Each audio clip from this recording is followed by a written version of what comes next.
Carmilla by J. Sheridan Le Fanu. Read by Elizabeth Klett. Prologue. Upon a paper attached to the narrative which follows, Dr. Hesselius has written a rather elaborate note, which he accompanies with a reference to his essay on the strange subject which the manuscript illuminates. This mysterious subject he treats, in that essay, with his usual learning and acumen, and with remarkable directness and condensation. It will form but one volume of the series of that extraordinary man's collected papers. As I publish the case in this volume simply to interest the laity, I shall forestall the intelligent lady who relates it in nothing, and after due consideration I have determined, therefore, to abstain from presenting any précis of the learned doctor's reasoning, or extract from his statement on a subject which he describes as involving, not improbably, some of the profoundest arcana of our dual existence and its intermediates. I was anxious, on discovering this paper, to reopen the correspondence commenced by Dr. Hesselius so many years before, with a person so clever and careful as his informant seems to have been. Much to my regret, however, I found that she had died in the interval. She probably could have added little to the narrative which she communicates in the following pages, with, so far as I can pronounce, such conscientious particularity. Chapter 1. An Early Fright. In Styria, we, though by no means magnificent people, inhabit a castle, or schloss. A small income in that part of the world goes a great way. 800 or 900 a year does wonders. Scantily enough ours would have answered among wealthy people at home.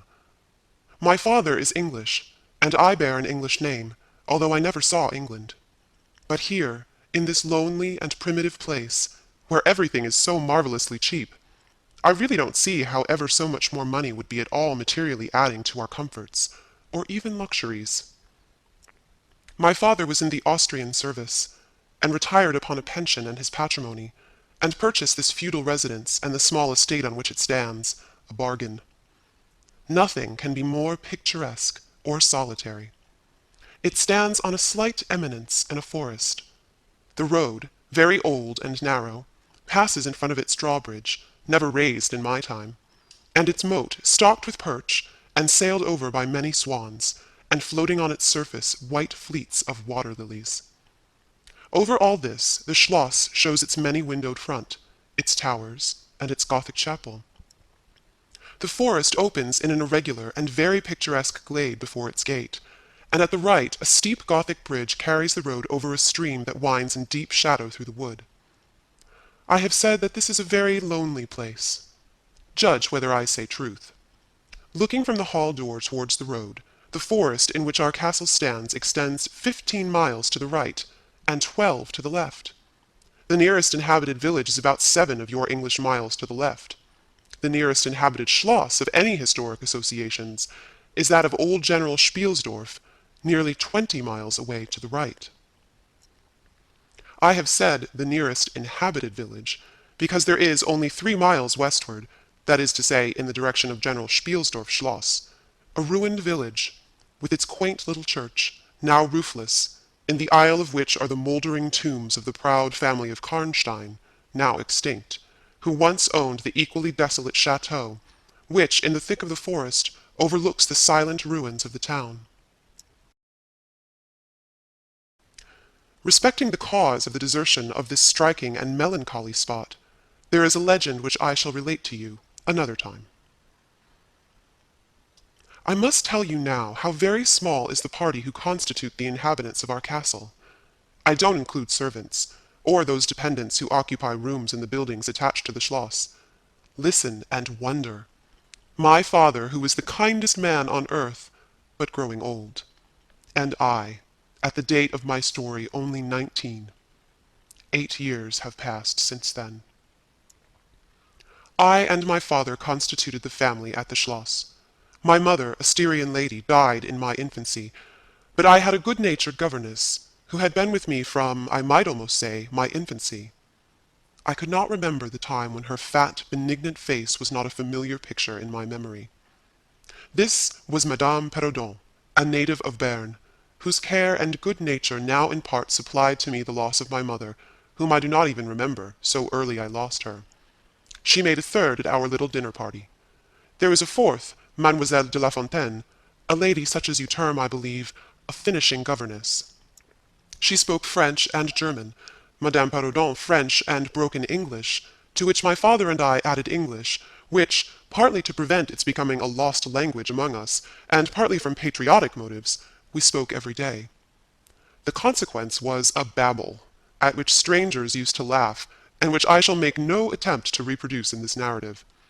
And there were 2 or 3 young lady friends besides, pretty nearly of mine own age, who were occasional visitors, for longer or shorter terms, and these visits I sometimes returned. These were our regular social resources. But of course there were chance visits from neighbors of only 5 or 6 leagues distance. My life was, notwithstanding, rather a solitary one, I can assure you. My gouvernante had just so much control over me as you might conjecture such sage persons would have in the case of a rather spoiled girl, whose only parent allowed her pretty nearly her own way in everything. The first occurrence in my existence, which produced a terrible impression upon my mind, which, in fact, never has been effaced, was one of the very earliest incidents of my life which I can recollect. Some people will think it so trifling that it should not be recorded here. You will see, however, by and by, why I mention it. The nursery, as it was called, though I had it all to myself, was a large room in the upper story of the castle with a steep oak roof. I can't have been more than 6 years old, when one night I awoke, and looking round the room from my bed, failed to see the nursery maid. Neither was my nurse there, and I thought myself alone. I was not frightened, for I was one of those happy children who are studiously kept in ignorance of ghost stories, of fairy tales, and of all such lore as makes us cover up our heads when the door cracks suddenly, or the flicker of an expiring candle makes the shadow of a bedpost dance upon the wall nearer to our faces. I was vexed and insulted at finding myself, as I conceived, neglected, and I began to whimper, preparatory to a hearty bout of roaring, when to my surprise I saw a solemn but very pretty face looking at me from the side of the bed. It was that of a young lady, who was kneeling with her hands under the coverlet. I looked at her with a kind of pleased wonder, and ceased whimpering. She caressed me with her hands, and lay down beside me on the bed, and drew me towards her, smiling. I felt immediately delightfully soothed and fell asleep again. I was wakened by a sensation as if 2 needles ran into my breast very deep at the same moment, and I cried loudly. The lady started back, with her eyes fixed on me, and then slipped down upon the floor, and, as I thought, hid herself under the bed. I was now for the first time frightened, and I yelled with all my might and main. Nurse, nursery maid, housekeeper, all came running in, and hearing my story, they made light of it, soothing me all they could meanwhile. But, child as I was, I could perceive that their faces were pale with an unwonted look of anxiety, and I saw them look under the bed and about the room, and peep under tables and pluck open cupboards, and the housekeeper whispered to the nurse, "Lay your hand along that hollow in the bed. Someone did lie there, so sure as you did not. The place is still warm." I remember the nursery maid petting me, and all 3 examining my chest, where I told them I felt the puncture, and pronouncing that there was no sign visible that any such thing had happened to me. The housekeeper and the 2 other servants who were in charge of the nursery remained sitting up all night, and from that time a servant always sat up in the nursery until I was about 14. I was very nervous for a long time after this. A doctor was called in. He was pallid and elderly. How well I remember his long, saturnine face, slightly pitted with smallpox, and his chestnut wig. For a good while, every second day, he came and gave me medicine, which of course I hated. The morning after I saw this apparition, I was in a state of terror, and could not bear to be left alone, daylight though it was, for a moment. I remember my father coming up and standing at the bedside, and talking cheerfully, and asking the nurse a number of questions, and laughing very heartily at one of the answers, and patting me on the shoulder, and kissing me, and telling me not to be frightened, that it was nothing but a dream, and could not hurt me. But I was not comforted, for I knew the visit of the strange woman was not a dream, and I was awfully frightened. I was a little consoled by the nursery maid's assuring me that it was she who had come and looked at me, and lain down beside me in the bed, and that I must have been half dreaming not to have known her face. But this, though supported by the nurse, did not quite satisfy me. I remembered, in the course of that day, a venerable old man in a black cassock, coming into the room with the nurse and housekeeper, and talking a little to them, and very kindly to me. His face was very sweet and gentle, and he told me they were going to pray, and joined my hands together, and desired me to say, softly, while they were praying, "Lord, hear all good prayers for us, for Jesus' sake." I think those were the very words, for I often repeated them to myself, and my nurse used for years to make me say them in my prayers. I remembered so well the thoughtful, sweet face of that white-haired old man in his black cassock, as he stood in that rude, lofty, brown room with the clumsy furniture of a fashion 300 years old about him, and the scanty light entering its shadowy atmosphere through the small lattice. He kneeled, and the three women with him, and he prayed aloud with an earnest, quavering voice for what appeared to me a long time. I forget all my life preceding that event, and for some time after it is all obscure also, but the scenes I have just described stand out, vivid as the isolated pictures of the phantasmagoria surrounded by darkness. Chapter 2. A Guest.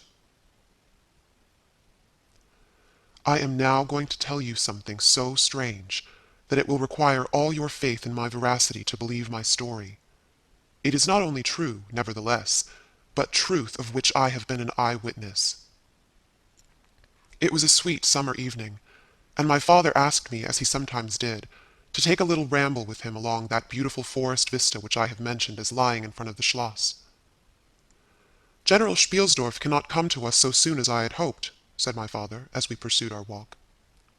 He was to have paid us a visit of some weeks, and we had expected his arrival next day. He was to have brought with him a young lady, his niece and ward, Mademoiselle Rheinfeldt, whom I had never seen, but whom I had heard described as a very charming girl, and in whose society I had promised myself many happy days. I was more disappointed than a young lady living in a town or a bustling neighborhood can possibly imagine. This visit, and the new acquaintance it promised, had furnished my daydream for many weeks. "And how soon does he come?" I asked. "Not till autumn. Not for 2 months, I dare say," he answered. "And I am very glad now, dear, that you never knew Mademoiselle Rheinfeldt." "And why?" I asked, both mortified and curious. "Because the poor young lady is dead," he replied. "I quite forgot I had not told you, but you were not in the room when I received the General's letter this evening." I was very much shocked. General Spielsdorf had mentioned in his first letter, 6 or 7 weeks before, that she was not so well as he would wish her, but there was nothing to suggest the remotest suspicion of danger. "Here is the General's letter," he said, handing it to me. "I am afraid he is in great affliction. The letter appears to me to have been written very nearly in distraction." We sat down on a rude bench, under a group of magnificent lime trees. The sun was setting with all its melancholy splendor behind the sylvan horizon, and the stream that flows beside our home, and passes under the steep old bridge I have mentioned, wound through many a group of noble trees, almost at our feet, reflecting in its current the fading crimson of the sky. General Spielsdorf's letter was so extraordinary, so vehement, and in some places so self-contradictory, that I read it twice over, the second time aloud to my father, and was still unable to account for it, except by supposing that grief had unsettled his mind. It said, "I have lost my darling daughter, for as such I loved her. During the last days of dear Bertha's illness I was not able to write to you. Before then I had no idea of her danger. I have lost her, and now learn all too late. She died in the peace of innocence, and in the glorious hope of a blessed futurity. The fiend who betrayed our infatuated hospitality has done it all. I thought I was receiving into my house innocence, gaiety, a charming companion for my lost Bertha. Heavens, what a fool have I been! I thank God my child died without a suspicion of the cause of her sufferings. She is gone without so much as conjecturing the nature of her illness and the accursed passion of the agent of all this misery. I devote my remaining days to tracking and extinguishing a monster. I am told I may hope to accomplish my righteous and merciful purpose. At present there is scarcely a gleam of light to guide me. I curse my conceited incredulity, my despicable affectation of superiority, my blindness, my obstinacy, all too late. I cannot write or talk collectedly now. I am distracted. So soon as I shall have a little recovered, I mean to devote myself for a time to enquiry, which may possibly lead me as far as Vienna. Some time in the autumn, 2 months hence, or earlier if I live, I will see you. That is, if you permit me.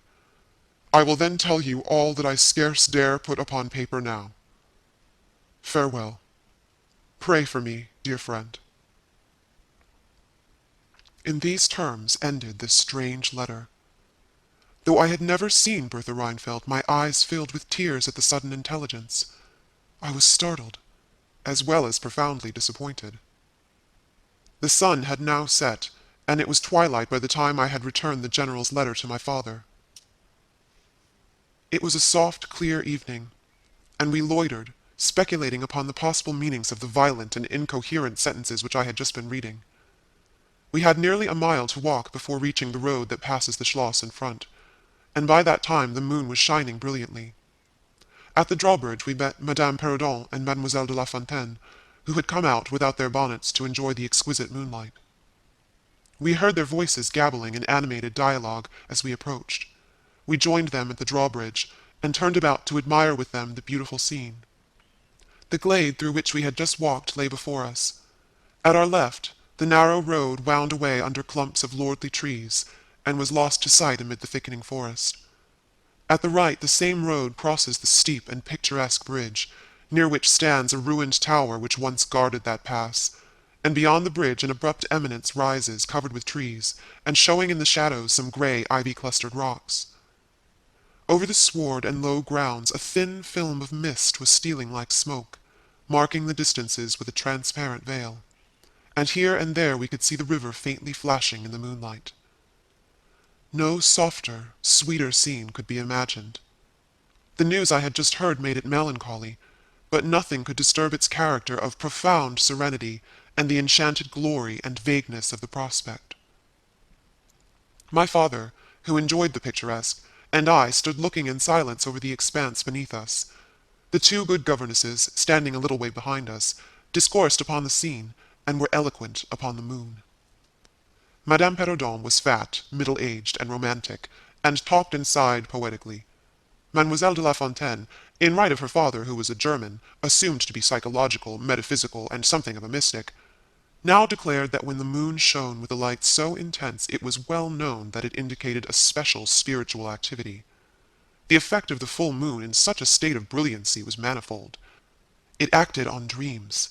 It acted on lunacy. It acted on nervous people. It had marvelous physical influences connected with life.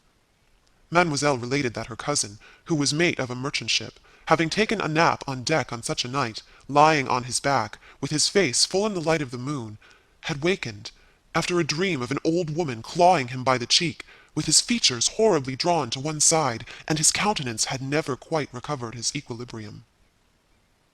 "The moon, this night," she said, "is full of idyllic and magnetic influence. And see, when you look behind you at the front of the Schloss, how all its windows flash and twinkle with that silvery splendor, as if unseen hands had lighted up the rooms to receive fairy guests. There are indolent styles of the spirits, in which, indisposed to talk ourselves, the talk of others is pleasant to our listless ears, and I gazed on, pleased with the tinkle of the ladies' conversation. "I have got into one of my moping moods tonight," said my father, after a silence, and quoting Shakespeare, whom, by way of keeping up our English, he used to read aloud, he said, "In truth, I know not why I am so sad. It wearies me. You say it wearies you, but how I got it, came by it, I forget the rest. But I feel as if some great misfortune were hanging over us. I suppose the poor General's afflicted letter has had something to do with it." At this moment, the unwonted sound of carriage wheels and many hoofs upon the road arrested our attention. They seemed to be approaching from the high ground overlooking the bridge, and very soon the equipage emerged from that point. 2 horsemen first crossed the bridge, then came a carriage drawn by 4 horses, and 2 men rode behind. It seemed to be the travelling carriage of a person of rank, and we were all immediately absorbed in watching that very unusual spectacle. It became, in a few moments, greatly more interesting, for just as the carriage had passed the summit of the steep bridge, one of the leaders, taking fright, communicated his panic to the rest, and after a plunge or two the whole team broke into a wild gallop together, and dashing between the horsemen who rode in front, came thundering along the road towards us with the speed of a hurricane. The excitement of the scene was made more painful by the clear, long-drawn screams of a female voice from the carriage window. We all advanced in curiosity and horror, me rather in silence, the rest with various ejaculations of terror. Our suspense did not last long. Just before you reach the castle drawbridge, on the route they were coming, there stands by the roadside a magnificent lime tree. On the other stands an ancient stone cross, at sight of which the horses, now going at a pace that was perfectly frightful, swerved so as to bring the wheel over the projecting roots of the tree. I knew what was coming. I covered my eyes, unable to see it out, and turned my head away. At the same moment I heard a cry from my lady friends who had gone on a little. Curiosity opened my eyes, and I saw a scene of utter confusion. Two of the horses were on the ground, the carriage lay upon its side with two wheels in the air, the men were busy removing the traces, and a lady with a commanding air and figure had gotten out, and stood with clasped hands, raising the handkerchief that was in them every now and then to her eyes. Through the carriage door was now lifted a young lady, who appeared to be lifeless. My dear old father was already beside the elder lady, with his hat in his hand, evidently tendering his aid and the resources of his schloss. The lady did not appear to hear him, or to have eyes for anything but the slender girl who was being placed against the slope of the bank.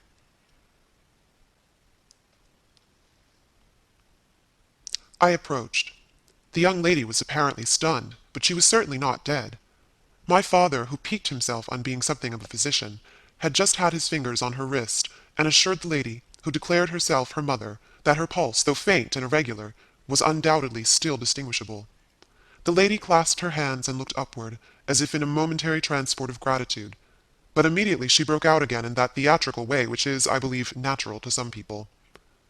She was what is called a fine-looking woman for her time of life, and must have been handsome.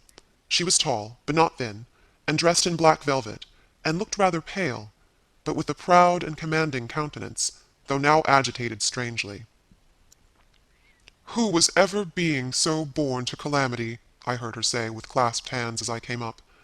"Here am I, on a journey of life and death, in prosecuting which to lose an hour is possibly to lose all. My child will not have recovered sufficiently to resume her route for who can say how long? I must leave her. I cannot, dare not delay. How far on, sir, can you tell is the nearest village?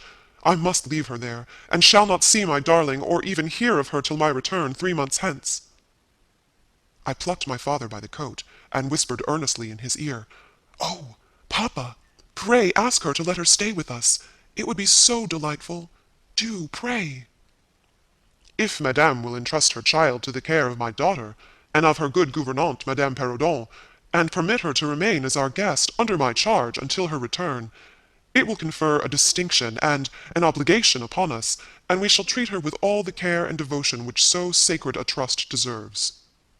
"I cannot do that, sir. It would be to task your kindness and chivalry too cruelly," said the lady distractedly.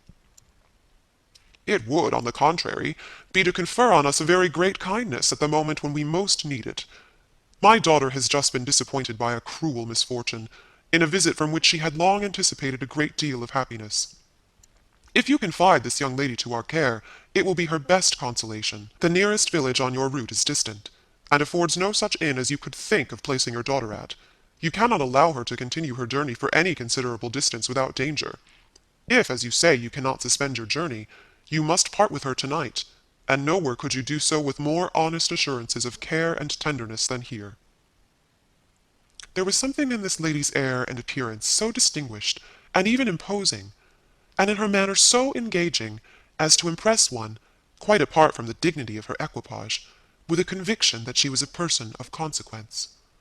By this time the carriage was replaced in its upright position, and the horses, quite tractable, in the traces again. The lady threw on her daughter a glance which I fancied was not quite so affectionate as one might have anticipated from the beginning of the scene, and then she beckoned slightly to my father, and withdrew 2 or 3 steps with him out of hearing, and talked to him with a fixed and stern countenance, not at all like that with which she had hitherto spoken.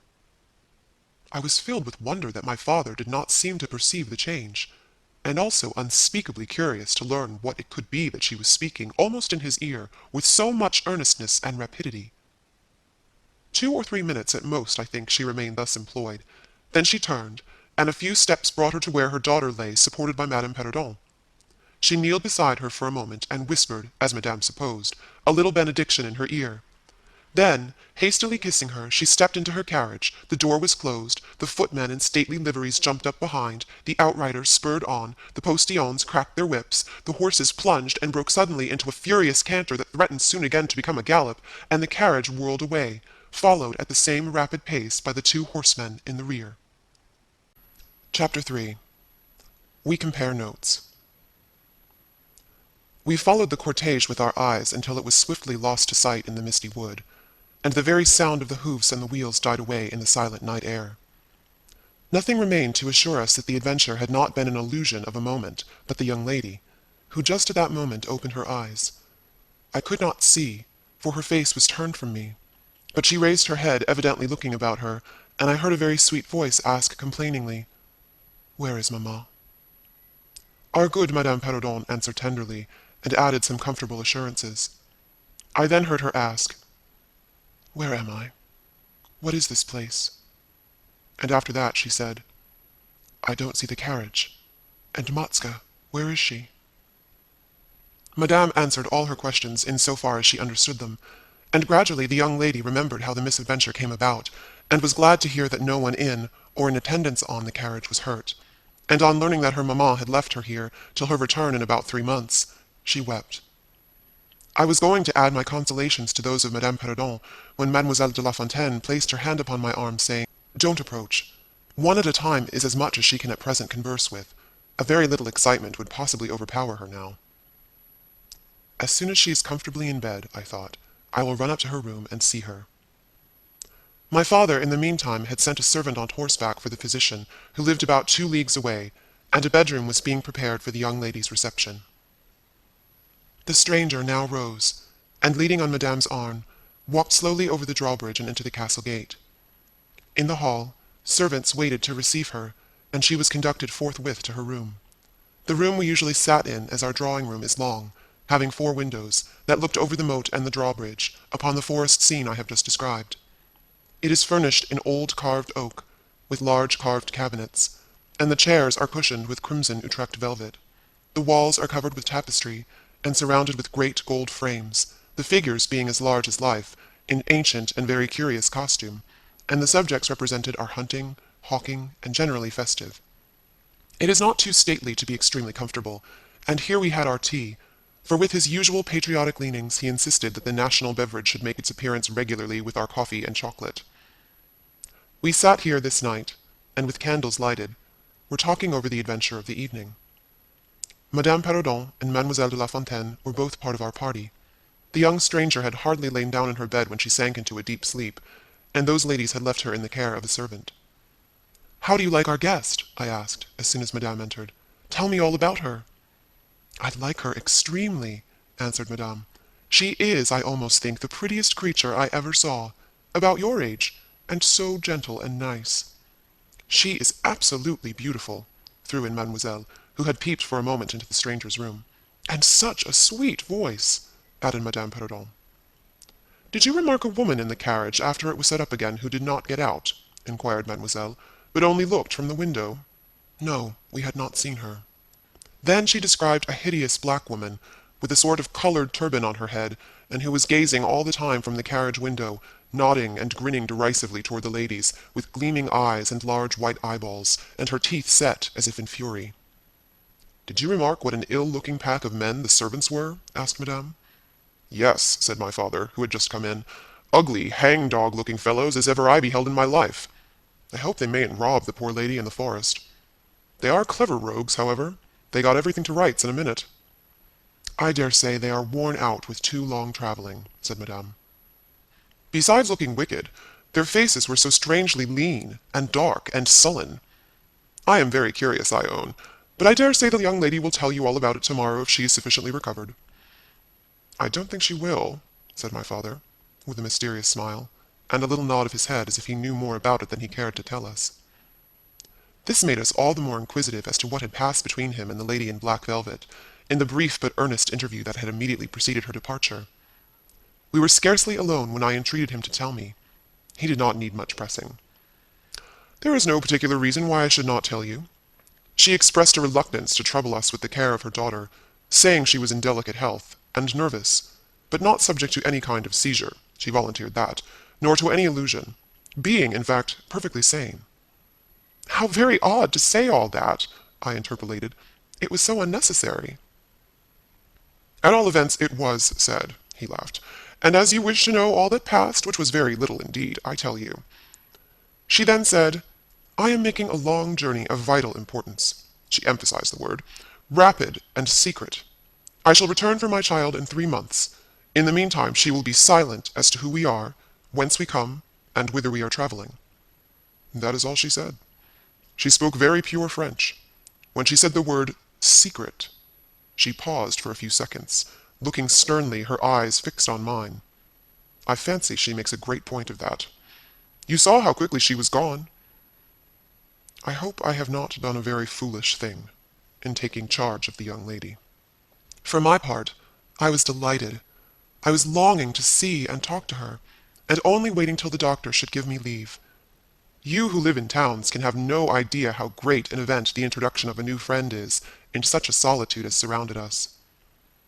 The doctor did not arrive till nearly 1 o'clock, but I could no more have gone to my bed and slept than I could have overtaken on foot the carriage in which the princess in black velvet had driven away.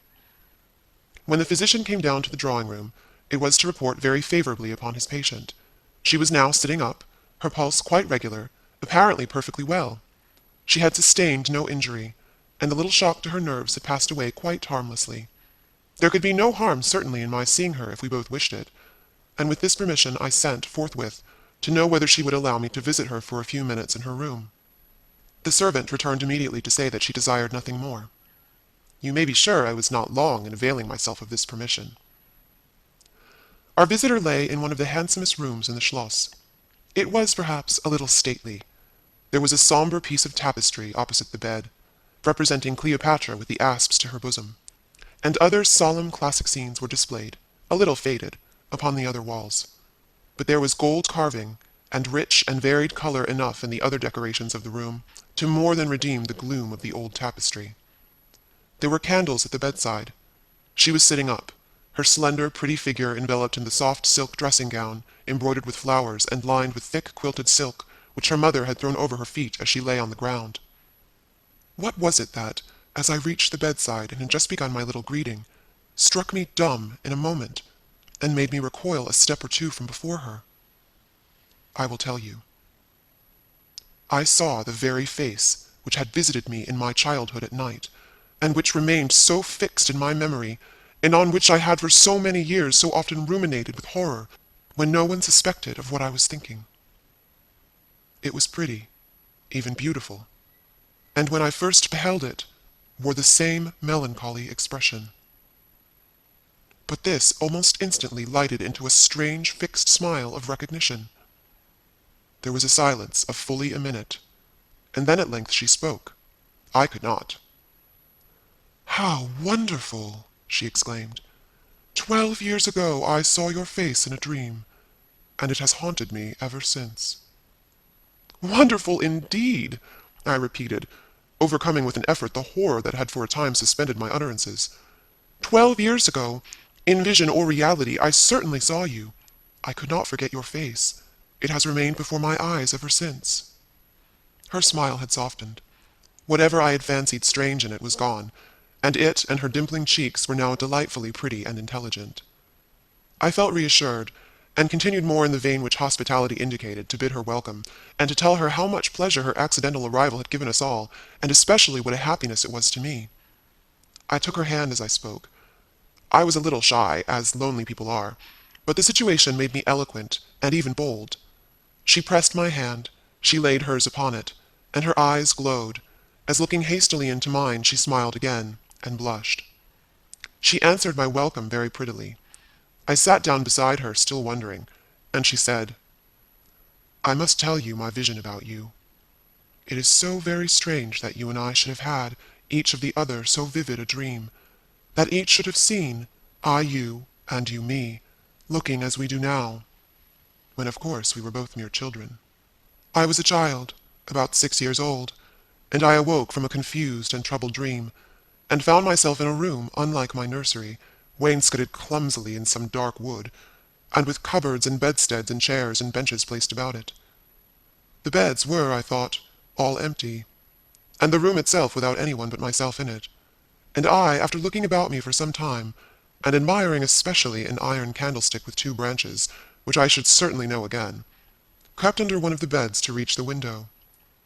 But as I got from under the bed, I heard someone crying, and looking up, while I was still upon my knees, I saw you, most assuredly you, as I see you now, a beautiful young lady, with golden hair and large blue eyes, and lips, your lips, you as you are here. Your looks won me. I climbed on the bed and put my arms about you, and I think we both fell asleep. I was aroused by a scream. You were sitting up, screaming. I was frightened, and slipped down upon the ground, and it seemed to me lost consciousness for a moment, and when I came to myself I was again in my nursery at home. Your face I have never forgotten since. I could not be misled by the mere resemblance. You are the lady whom I saw then. It was now my turn to relate my corresponding vision, which I did to the undisguised wonder of my new acquaintance. I don't know which should be most afraid of the other, she said again, smiling. If you were less pretty, I think I should be very much afraid of you. But being as you are, and you and I both so young, I feel only that I have made your acquaintance 12 years ago, and have already a right to your intimacy. At all events, it does seem as if we were destined from our earliest childhood to be friends. I wonder whether you feel as strangely drawn towards me as I do to you. I have never had a friend. Shall I find one now? She sighed, and her fine dark eyes gazed passionately on me. Now the truth is, I felt rather unaccountably towards the beautiful stranger. I did feel, as she said, drawn towards her, but there was also something of repulsion. In this ambiguous feeling, however, the sense of attraction immensely prevailed. She interested and won me. She was so beautiful, and so indescribably engaging.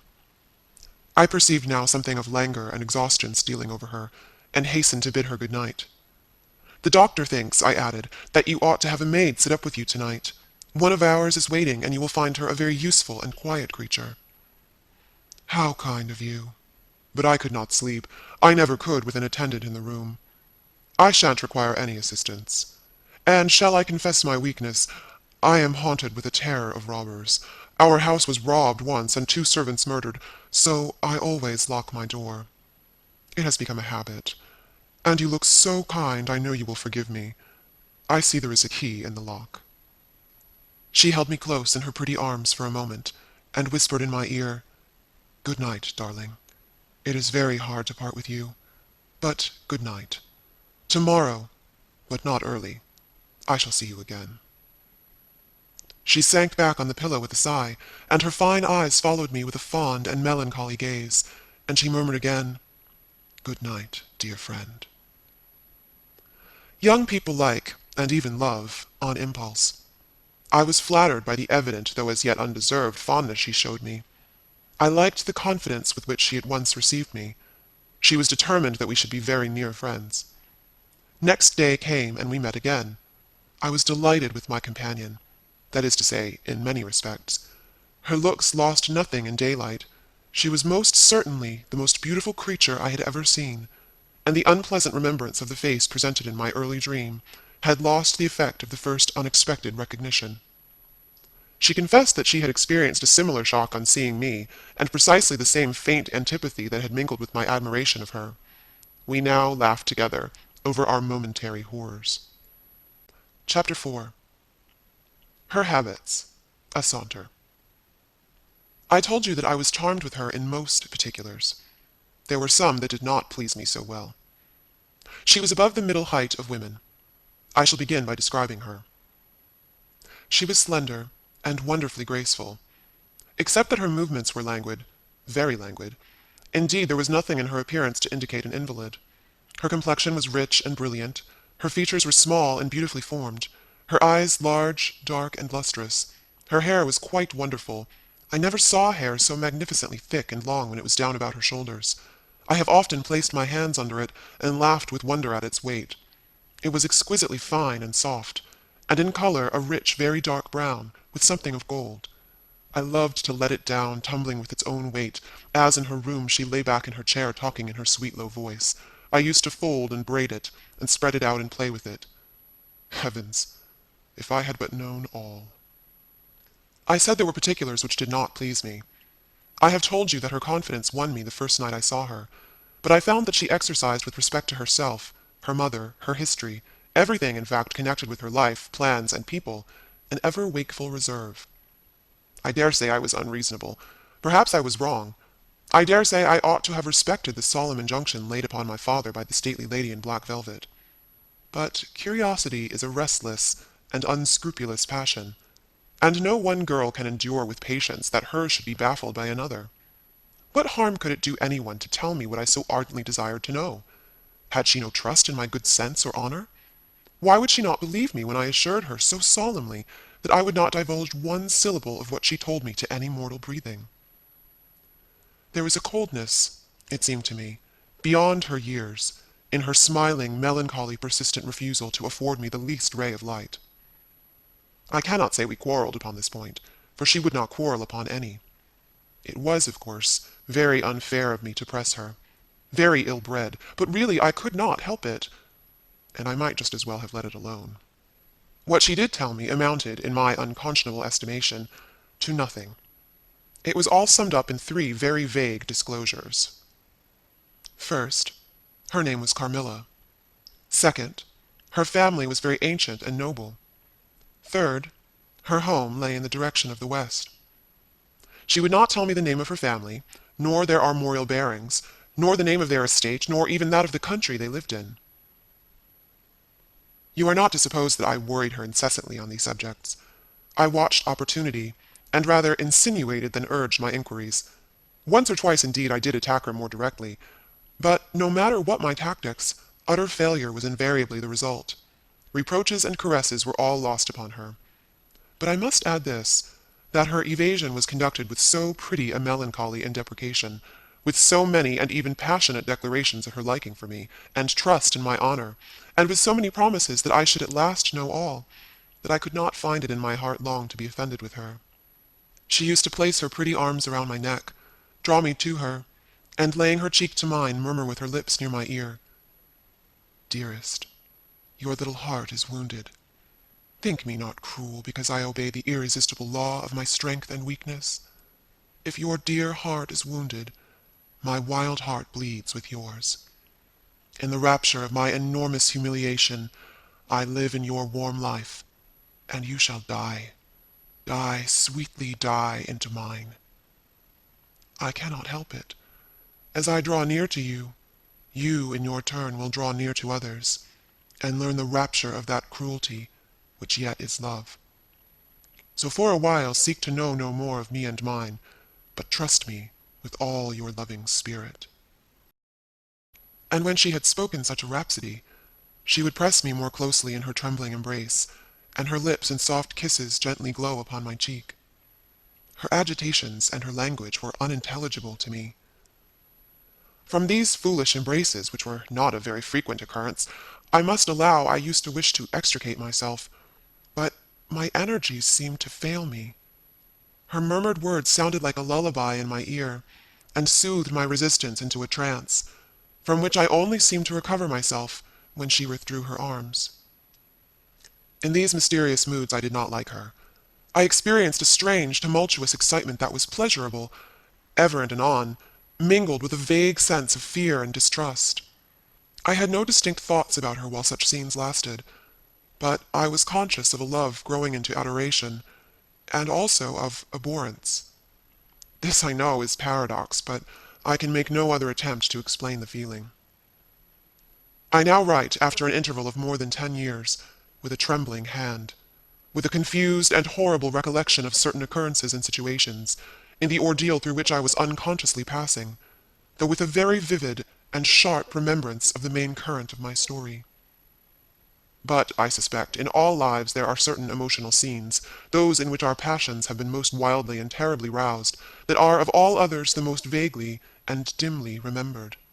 Sometimes, after an hour of apathy, my strange and beautiful companion would take my hand and hold it with a fond pressure, renewed again and again, blushing softly, gazing in my face with languid and burning eyes, and breathing so fast that her dress rose and fell with the tumultuous respiration. It was like the ardor of a lover. It embarrassed me. It was hateful, and yet overpowering. And with gloating eyes she drew me to her, and her hot lips traveled along my cheek in kisses, and she would whisper, almost in sobs, "You are mine. You shall be mine. You and I are one forever." Then she had thrown herself back in her chair, with her small hands over her eyes, leaving me trembling. "Are we related?" I used to ask. "What can you mean by all this? I remind you perhaps of someone whom you love, but you must not. I hate it. I don't know you. I don't know myself when you look so and talk so." She used to sigh at my vehemence, then turn away and drop my hand. Respecting these very extraordinary manifestations, I strove in vain to form any satisfactory theory. I could not refer them to affectation or trick. It was unmistakably the momentary breaking out of suppressed instinct and emotion. Was she, notwithstanding her mother's volunteered denial, subject to brief visitations of insanity? Or was there here a disguise and a romance? I had read in old storybooks of such things. What if a boyish lover had found his way into the house, and sought to prosecute his suit in masquerade, with the assistance of a clever old adventuress? But there were many things against this hypothesis, highly interesting as it was to my vanity. I could boast of no little attentions, such as masculine gallantry delights to offer. Between these passionate moments there were long intervals of commonplace, of gaiety, of brooding melancholy, during which, except that I detected her eyes so full of melancholy fire, following me, at times I might have been as nothing to her. Except in these brief periods of mysterious excitement, her ways were girlish, and there was always a languor about her, quite incompatible with the masculine system in a state of health. In some respects her habits were odd, perhaps not so singular in the opinion of a town lady like you, as they appeared to us rustic people.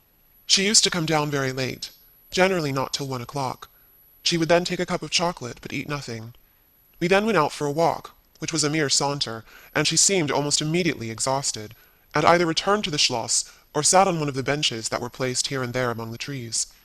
This was a bodily languor in which her mind did not sympathize. She was always an animated talker, and very intelligent. She sometimes alluded for a moment to her own home, or mentioned an adventure or situation, or an early recollection which indicated a people of strange manners, and described customs of which we knew nothing. I gathered from these chance hints that her native country was much more remote than I had at first fancied. As we sat thus one afternoon under the trees, a funeral passed us by. It was that of a pretty young girl, whom I had often seen, the daughter of one of the rangers of the forest. The poor man was walking behind the coffin of his darling.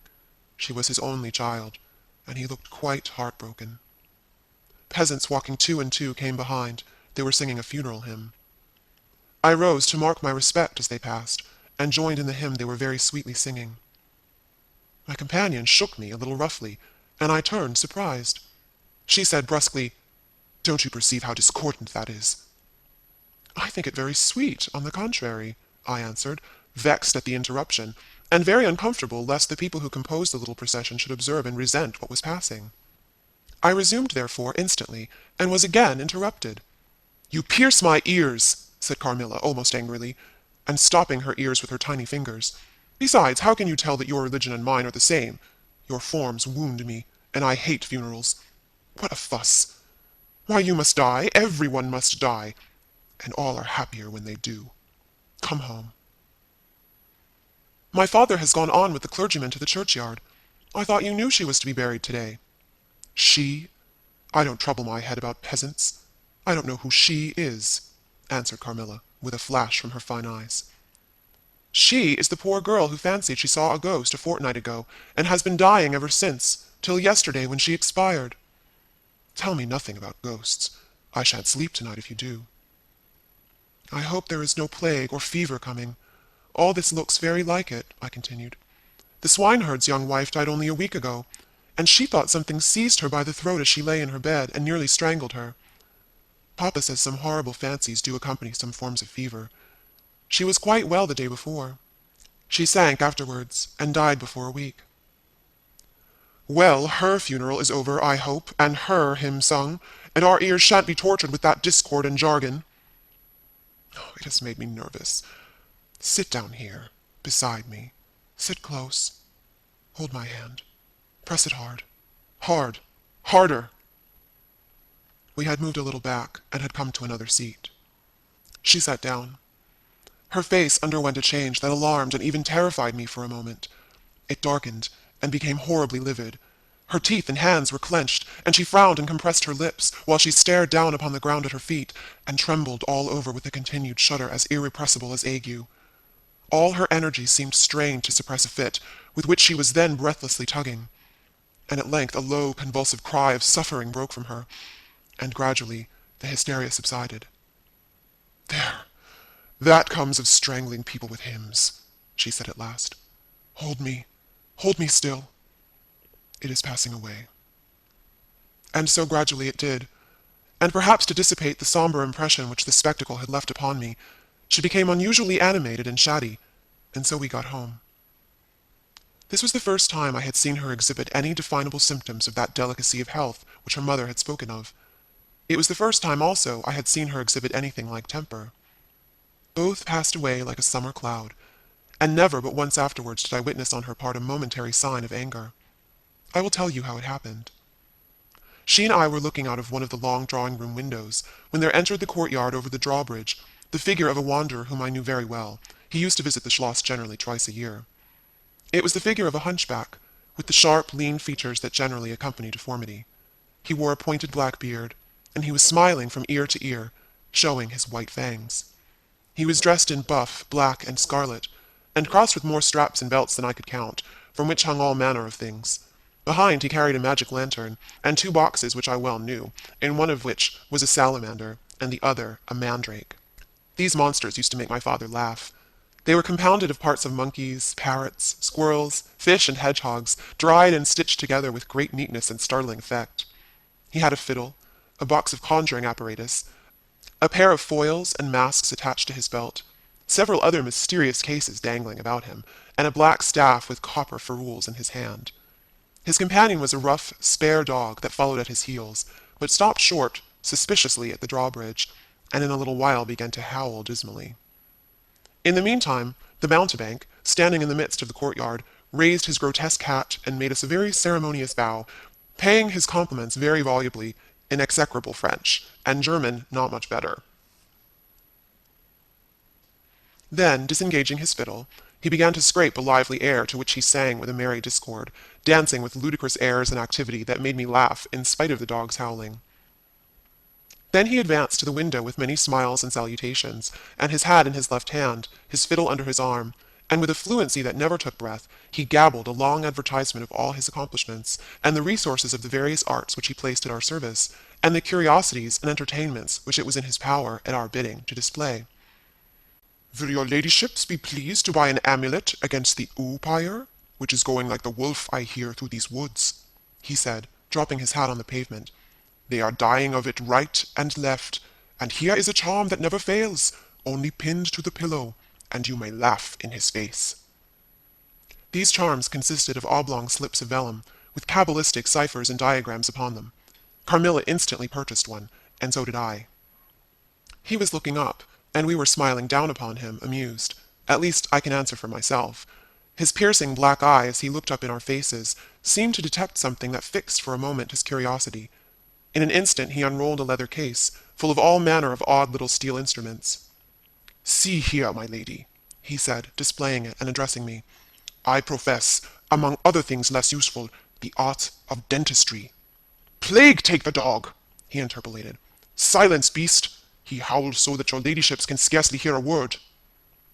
Your noble friend, the young lady at your right, has the sharpest tooth, long, thin, pointed, like an awl, like a needle. With my sharp and long sight, As I look up, I have seen it distinctly. Now, if it happens to hurt the young lady, and I think it must, here am I. Here are my file, my punch, my nippers. I will make it round and blunt, if her ladyship pleases. No longer the tooth of a fish, but of a beautiful young lady as she is. Hey, is the young lady displeased? Have I been too bold? Have I offended her? The young lady indeed looked very angry as she drew back from the window. How dare that mountebank insult us so? Where is your father? I shall demand redress from him. My father would have had the wretch tied up to the pump and flogged with a cart whip and burnt to the bones with the cattle brand. She retired from the window a step or two, and sat down, and had hardly lost sight of the offender, when her wrath subsided as suddenly as it had risen, and she gradually recovered her usual tone, and seemed to forget the little hunchback and his follies. My father was out of spirits that evening. On coming in, he told us that there had been another case, very similar to the two fatal ones which had lately occurred. The sister of a young peasant on his estate, only a mile away, was very ill, had been, as she described it, attacked very nearly in the same way, and was now slowly but steadily sinking. All this, said my father, is strictly referable to natural causes. These poor people infect one another with their superstitions, and so repeat in imagination the images of terror that have infested their neighbors. But that very circumstance frightens one horribly, said Carmilla. How so? Inquired my father. I am so afraid of fancying I see such things. I think it would be as bad as reality. We are in God's hands. Nothing can happen without his permission, and all will end well for those who love him. He is our faithful Creator. He has made us all, and will take care of us. Creator? Nature? Said the young lady, in answer to my gentle father. And this disease that invades the country is natural? Nature. All things proceed from nature, don't they? All things in the heaven, in the earth, and under the earth, act and live as nature ordains? I think so. The doctor said he would come here today, said my father, after a silence. I want to know what he thinks about it, and what he thinks we had better do. Doctors never did me any good, said Carmilla.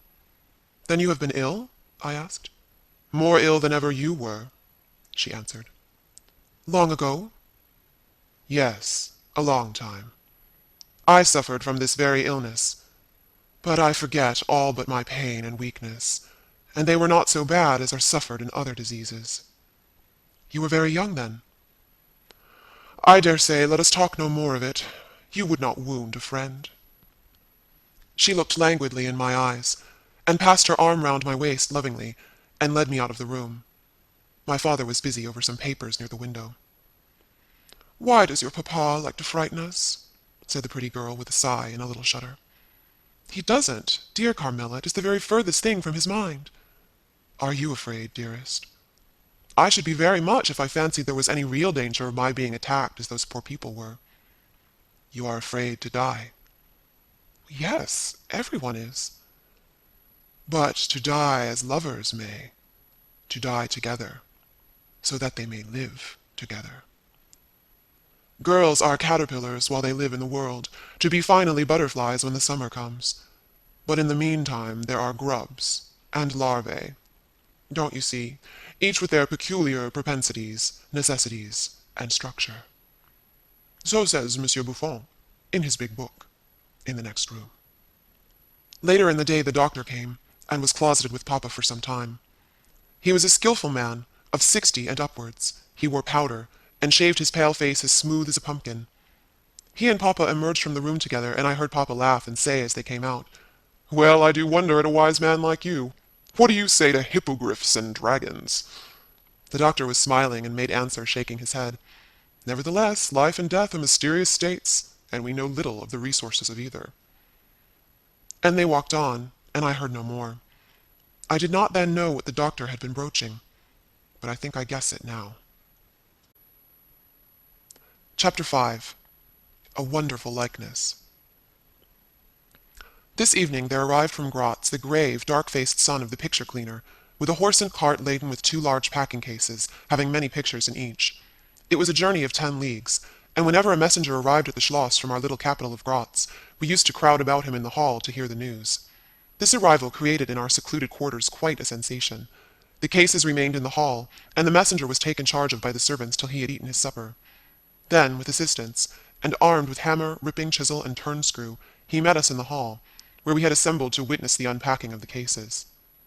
Carmilla sat looking listlessly on, while one after the other the old pictures, nearly all portraits, which had undergone the process of renovation, were brought to light.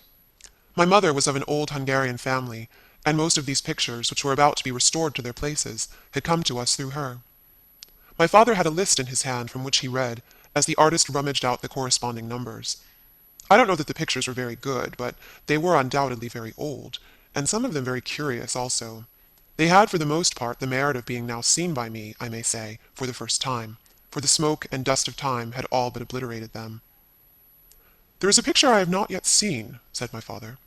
"In one corner at the top of it is the name, as well as I could read, Marcia Karnstein, and the date 1698, and I am curious to see how it has turned out." I remembered it. It was a small picture, about a foot and a half high, and nearly square, without a frame, but it was so blackened by age I could not make it out. The artist now produced it, with evident pride. It was quite beautiful. It was startling. It seemed to live. It was the effigy of Carmilla. "Carmilla, dear, here is an absolute miracle. Here you are, living, smiling, ready to speak in this picture. Isn't it beautiful, Papa? And see, even the little mole on her throat." My father laughed and said, "Certainly it is a wonderful likeness." But he looked away, and to my surprise seemed but little struck by it, and went on talking to the picture cleaner, who was also something of an artist, and discoursed with intelligence about the portraits or other works, which his art had just brought into light and color, while I was more and more lost in wonder the more I looked at the picture. "Will you let me hang this picture in my room, Papa?" I asked. "Certainly, dear," he said, smiling. "I am very glad you think it so like. It must be prettier even than I thought, if it is." The young lady did not acknowledge this pretty speech, did not seem to hear it. She was leaning back in her seat, her fine eyes under their long lashes gazing on me in contemplation, and she smiled in a kind of rapture. "And now you can read quite plainly the name that is written in the corner. It is not Marcia. It looks as if it was done in gold. The name is Mircalla, Countess Karnstein, and this is a little coronet over and underneath A.D. 1698. I am descended from the Karnsteins. That is, Mamma was." "Ah," said the lady, languidly. "So am I think. A very long descent, very ancient. Are there any Karnsteins living now?" "None who bear the name, I believe.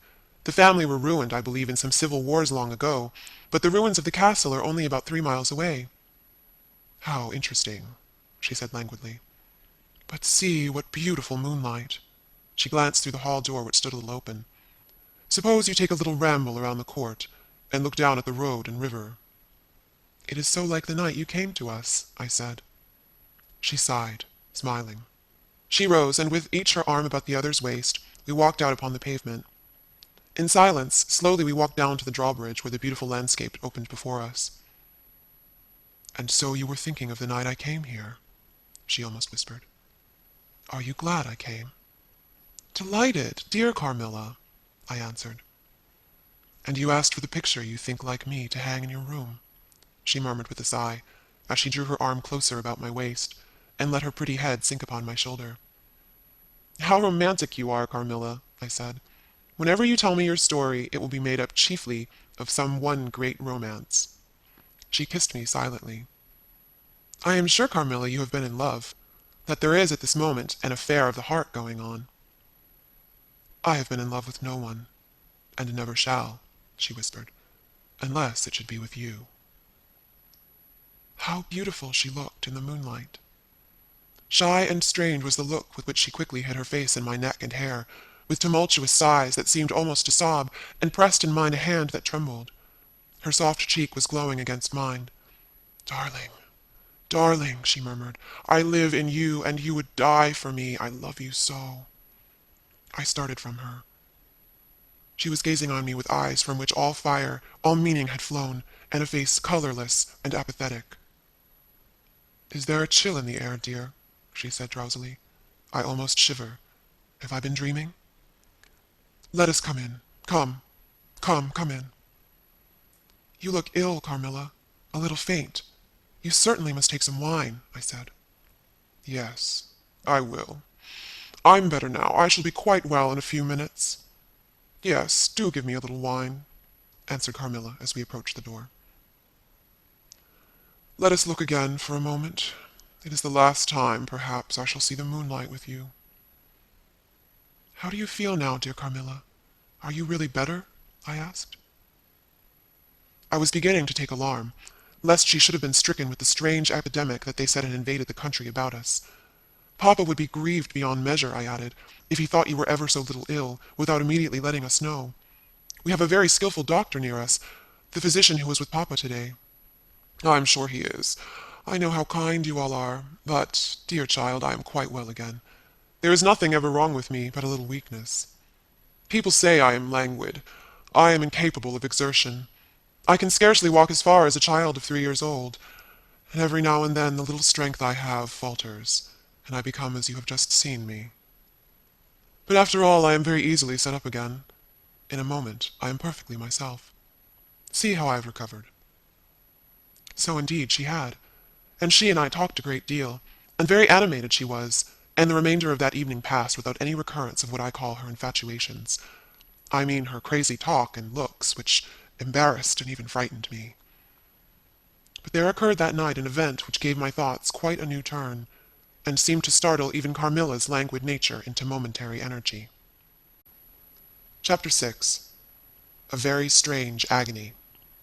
When we got into the drawing-room, and had sat down to our coffee and chocolate, although Carmilla did not take any, she seemed quite herself again, and Madame and Mademoiselle de la Fontaine joined us, and made a little card party, in the course of which Papa came in for what he called his dish of tea.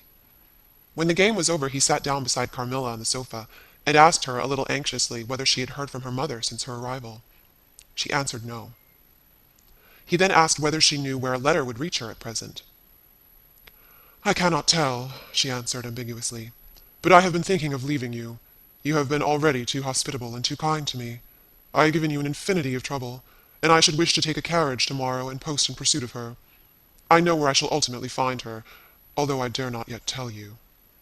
But you must not dream of any such thing, exclaimed my father, to my great relief. We can't afford to lose you so, and I won't consent to your leaving us except under the care of your mother, who was so good as to consent to your remaining with us till she herself should return. I should be quite happy if I knew that you heard from her, but this evening the accounts of the progress of the mysterious disease that has invaded our neighborhood grow even more alarming.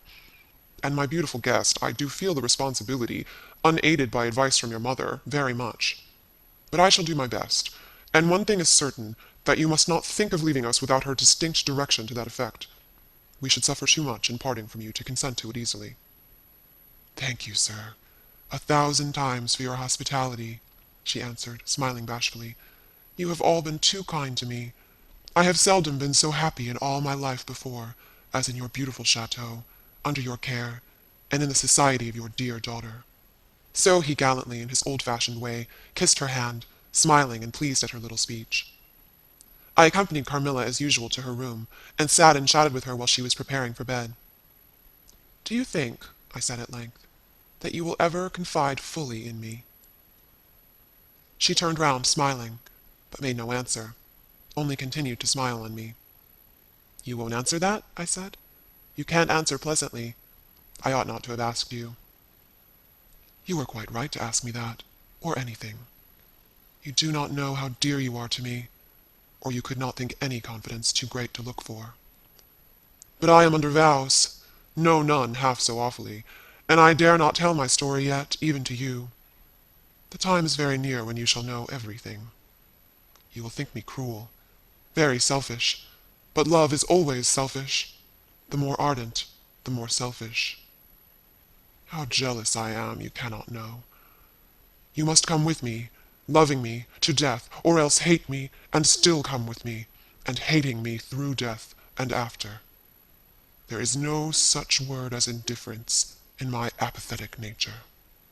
Now, Carmilla, you are going to talk your wild nonsense again, I said hastily. Not I. Silly little fool as I am, and full of whims and fancies. For your sake I'll talk like a sage. Were you ever at a ball? No, how you do run on. What is it like?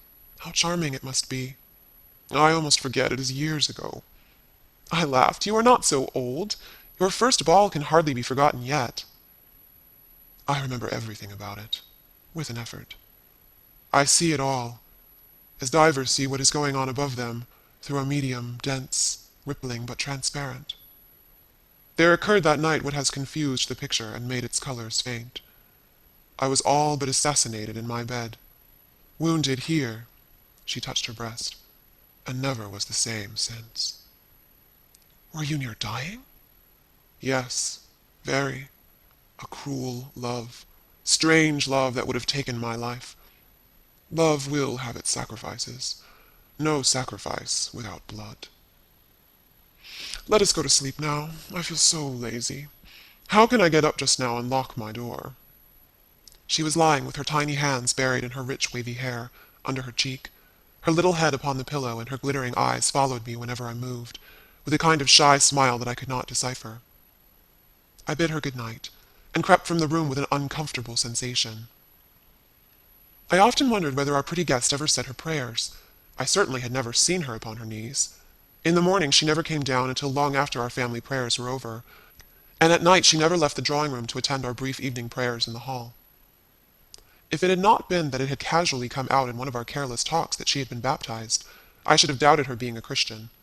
Religion was a subject on which I had never heard her speak a word. If I had known the world better, this particular neglect or antipathy would not have so much surprised me. The precautions of nervous people are infectious, and persons of a like temperament are pretty sure, after a time, to imitate them.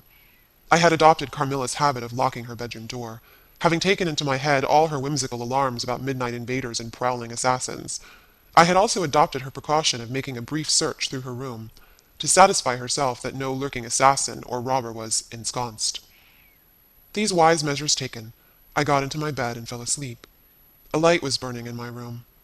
This was an old habit, of very early date, and which nothing could have tempted me to dispense with. Thus fortified, I might take my rest in peace. But dreams come through stone walls, light up dark rooms, or darken light ones, and their persons make their exits and their entrances as they please, and laugh at locksmiths. I had a dream that night that was the beginning of a very strange agony. I cannot call it a nightmare, for I was quite conscious of being asleep. But I was equally conscious of being in my room, and lying in bed precisely as I actually was. I saw, or fancied I saw, the room and its furniture just as I had seen it last, except that it was very dark, and I saw something moving round the foot of the bed, which at first I could not accurately distinguish. But I soon saw that it was a sooty black animal that resembled a monstrous cat. It appeared to me about 4 or 5 feet long, for it measured fully the length of the hearthrug as it passed over it, and it continued toing and froing with the lithe, sinister restlessness of a beast in a cage. I could not cry out, although as you may suppose I was terrified. Its pace was growing faster, and the room rapidly darker and darker, and at length so dark that I could no longer see anything of it but its eyes. I felt it spring lightly on the bed. The two broad eyes approached my face, and suddenly I felt a stinging pain as if 2 large needles darted an inch or 2 apart deep into my breast. I waked with a scream. The room was lighted by the candle that burnt there all through the night, and I saw a female figure standing at the foot of the bed a little at the right side. It was in a dark, loose dress, and its hair was down and covered its shoulders. A block of stone could not have been more still. There was not the slightest stir of respiration. As I stared at it, the figure appeared to have changed its place, and was now nearer the door. Then close to it, the door opened, and it passed out. I was now relieved, and able to breathe and move. My first thought was that Carmilla had been playing me a trick, and that I had forgotten to secure my door. I hastened to it, and found it locked as usual on the inside. I was afraid to open it. I was horrified. I sprang into my bed and covered my head up in the bedclothes, and lay there, more dead than alive, till morning. Chapter 7. Descending. It would be vain my attempting to tell you the horror with which even now I recall the occurrence of that night. It was no such transitory terror as a dream leaves behind it. It seemed to deepen by time, and communicated itself to the room and the very furniture that had encompassed the apparition. I could not bear next day to be alone for a moment. I should have told Papa, but for 2 opposite reasons. At one time I thought he would laugh at my story, and I could not bear its being treated as a jest, and at another, I thought he might fancy that I had been attacked by the mysterious complaint which had invaded our neighborhood. I had myself no misgiving of the kind, and as he had been rather an invalid for some time, I was afraid of alarming him. I was comfortable enough with my good-natured companions, Madame Perrodon and the vivacious Mademoiselle La Fontaine. They both perceived that I was out of spirits and nervous, and at length I told them what lay so heavy at my heart. Mademoiselle laughed, but I fancied that Madame Perrodon looked anxious. "By the by," said Mademoiselle, laughing, "the long lime-tree walk behind Carmilla's bedroom window is haunted." "Nonsense!" exclaimed Madame, who probably thought the theme rather inopportune. "And who tells that story, my dear?" "Martin says he came up twice when the old yard gate was being repaired before sunrise, and twice saw the same female figure walking down the lime-tree avenue." "So well he might, as long as there are cows to milk in the river fields," said Madame. "I dare say, but Martin chooses to be frightened, and never did I see fool more frightened." "You must not say a word about it to Carmilla, because she can see down that walk from her room window," I interposed, "and she is, if possible, a greater coward than I." Carmilla came down rather later than usual that day. "I was so frightened last night," she said, so soon as we were together, "and I am sure I should have seen something dreadful if it had not been for that charm I bought from the poor little hunchback who I called such hard names. I had a dream of something black coming round my bed, and I awoke in perfect horror, and I really thought for some seconds I saw a dark figure near the chimney-piece. But I felt under my pillow for my charm, and the moment my fingers touched it, the figure disappeared, and I felt quite certain, only that I had it by me, that something frightful would have made its appearance, and perhaps throttled me as it did those poor people we heard of." "Well, listen to me," I began, and recounted my adventure, at the recital of which she appeared horrified. "And had you the charm near you?" she asked earnestly. "No, I had dropped it into a china vase in the drawing-room, but I shall certainly take it with me tonight, as you have so much faith in it. At this distance of time I cannot tell you, or even understand how I overcame my horror so effectually as to lie alone in my room that night. I remember distinctly that I pinned the charm to my pillow. I fell asleep almost immediately, and slept even more soundly than usual all night. Next night I passed as well. My sleep was delightfully deep and dreamless. But I wakened with a sense of lassitude and melancholy, which, however, did not exceed a degree that was almost luxurious. "Well, I told you so," said Carmilla, when I described my night's sleep. "I had such delightful sleep myself last night. I pinned the charm to the breast of my nightdress. It was too far away the night before. I am quite sure it was all fancy, except the dreams. I used to think that evil spirits made dreams, but our doctor told me it is no such thing. Only a fever passing by, or some other malady, as they often do, he said, knocks at the door, and not being able to get in, passes on, with that alarm." "And what do you think the charm is?" said I. "It has been fumigated or immersed in some drug, and is an antidote against the malaria," she answered. "Then it acts only on the body?" "Certainly. You don't suppose that evil spirits are frightened by bits of ribbon, or the perfumes of a druggist's shop? No, these complaints, wandering in the air, begin by trying the nerves, and so infect the brain. But before they can seize upon you, the antidote repels them. That, I am sure, is what the charm has done for us. It is nothing magical. It is simply natural." I should have been happier if I could quite have agreed with Carmilla, but I did my best, and the impression was a little losing its force. For some nights I slept profoundly, but still every morning I felt the same lassitude, and a languor weighed upon me all day. I felt myself a changed girl. A strange melancholy was stealing over me, a melancholy that I would not have interrupted. Dim thoughts of death began to open, and an idea that I was slowly sinking took gentle, and somehow not unwelcome possession of me. If it was sad, the tone of mind which this induced was also sweet. Whatever it might be, my soul acquiesced in it. I would not admit that I was ill. I would not consent to tell my papa, or to have the doctor sent for. Carmilla became more devoted to me than ever, and her strange paroxysms of languid adoration more frequent. She used to gloat on me with increasing ardor, the more my strength and spirits waned. This always shocked me, like a momentary glare of insanity. Without knowing it, I was now in a pretty advanced stage of the strangest illness under which mortal ever suffered. There was an unaccountable fascination in its earlier symptoms that more than reconciled me to the incapacitating effect of that stage of the malady. This fascination increased for a time, until it reached a certain point, when gradually a sense of the horrible mingled itself with it, deepening, as you shall hear, until it discolored and perverted the whole state of my life. The first change I experienced was rather agreeable. It was very near the turning point from which began the descent of Avernus. Certain vague and strange sensations visited me in my sleep.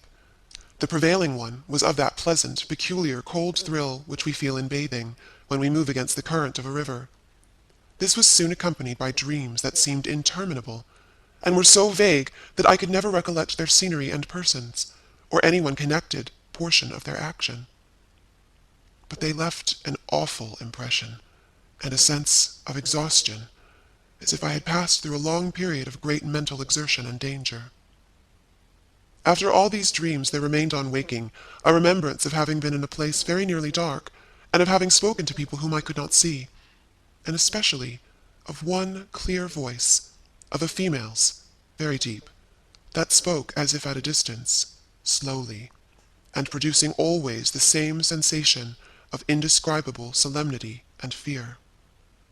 Sometimes there came a sensation as if a hand was drawn softly along my cheek and neck. Sometimes it was as if warm lips kissed me, and longer, and more lovingly as they reached my throat, but there the caress fixed itself. My heart beat faster. My breathing rose and fell rapidly and full drawn. A sobbing that rose into a sense of strangulation supervened and turned into a dreadful convulsion in which my senses left me, and I became unconscious. It was now 3 weeks since the commencement of this unaccountable state. My sufferings had, during the last week, told upon my appearance. I had grown pale. My eyes were dilated and darkened underneath, and the languor which I had long felt began to display itself in my countenance. My father asked me often whether I was ill, but with an obstinacy which now seems to me unaccountable, I persisted in assuring him that I was quite well. In a sense, this was true.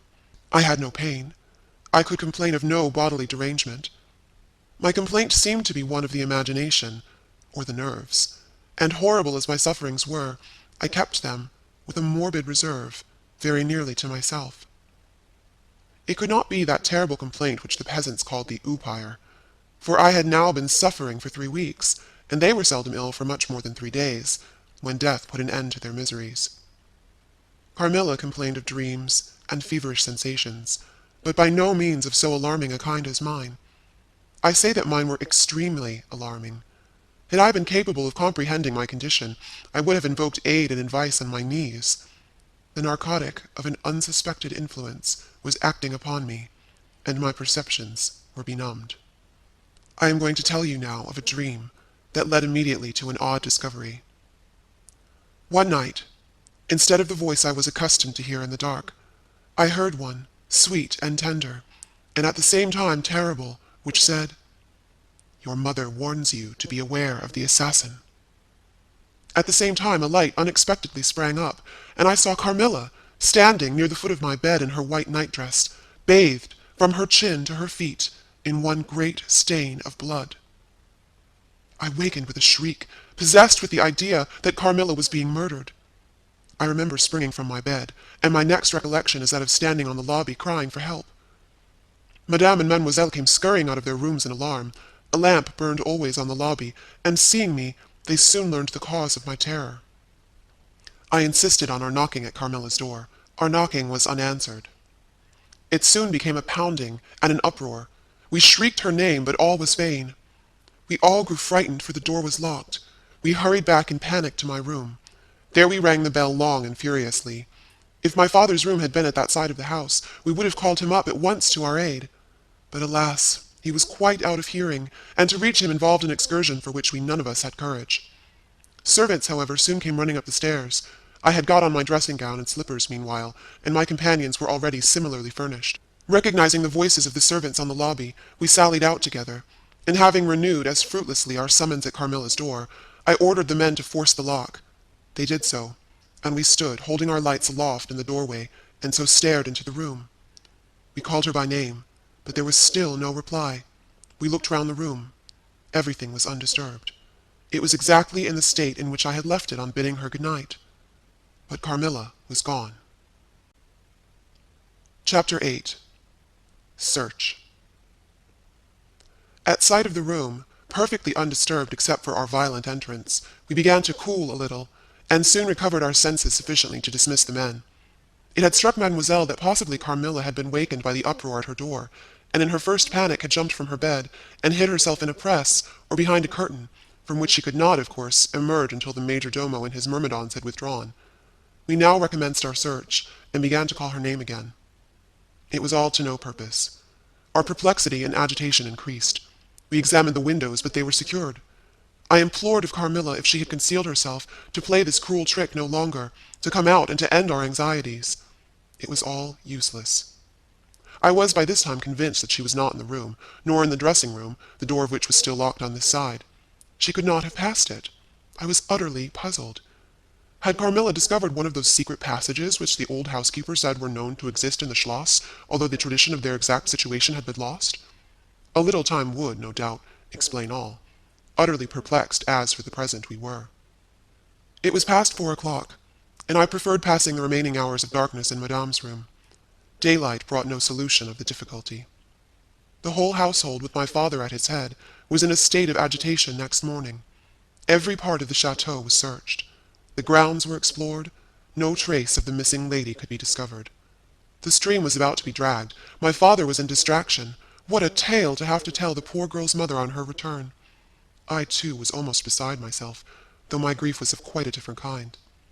The morning was passed in alarm and excitement. It was now 1 o'clock, and still no tidings. I ran up to Carmilla's room, and found her standing at her dressing-table. I was astounded.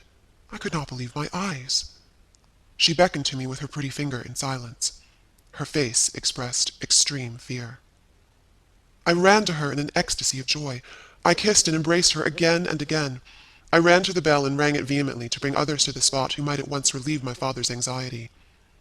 "Dear Carmilla, what has become of you all this time? We have been in agonies of anxiety about you," I exclaimed. "Where have you been? How did you come back?" "Last night has been a night of wonders," she said. "For mercy's sake, explain all you can." "It was past 2 last night," she said, "when I went to sleep as usual in my bed, with my doors locked, that of the dressing-room and that opening upon the gallery. My sleep was uninterrupted, and, so far as I know, dreamless. But I woke just now on the sofa in the dressing-room there, and I found the door between the rooms open, and the other door forced. How could all this have happened without my being wakened? It must have been accompanied with a great deal of noise, and I am particularly easily wakened. And how could I have been carried out of my bed without my sleep having been interrupted, I whom the slightest stir startles?" By this time Madame, Mademoiselle, my father, and a number of the servants were in the room. Carmilla was of course overwhelmed with inquiries, congratulations, and welcomes. She had but one story to tell, and seemed the least able of all the party to suggest any way of accounting for what had happened. My father took a turn up and down the room, thinking. I saw Carmilla's eye follow him for a moment, with a sly, dark glance. When my father had sent the servants away, Mademoiselle having gone in search of a little bottle of valerian and sal volatile, and there being no one now in the room with Carmilla, except my father, Madame, and myself, he came to her thoughtfully, took her hand very kindly, and led her to the sofa and sat down beside her. "Will you forgive me, my dear, if I risk a conjecture and ask a question? Who can have better right?" she said. "Ask what you please, and I will tell you everything. But my story is simply one of bewilderment and darkness. I know absolutely nothing. Put any question you please, but you know, of course, the limitations Mamma has placed me under." "Perfectly, my dear child. I need not approach the topics on which she desires our silence. Now, the marvel of last night consists in your having been removed from your bed in your room, without being wakened, and this removal having occurred apparently while the windows were still secured, and the 2 doors locked upon the inside. I will tell you my theory, and ask you a question." Carmilla was leaning on her hand dejectedly. Madame and I were listening breathlessly. "Now my question is this. Have you ever been suspected of walking in your sleep?" "Never. Since I was very young, indeed. But you did walk in your sleep when you were young. Yes, I know I did. I have been told so often by my old nurse. My father smiled and nodded. Well, what has happened is this. You got up in your sleep, unlocked the door, not leaving the key, as usual, in the lock, but taking it out and locking it on the outside. You again took the key out, and carried it away with you to some one of the 25 rooms on this floor, or perhaps upstairs or downstairs. There are so many rooms and closets, so much heavy furniture, and such accumulations of lumber that it would require a week to search this old house thoroughly. Do you see now what I mean? I do, but not all, she answered.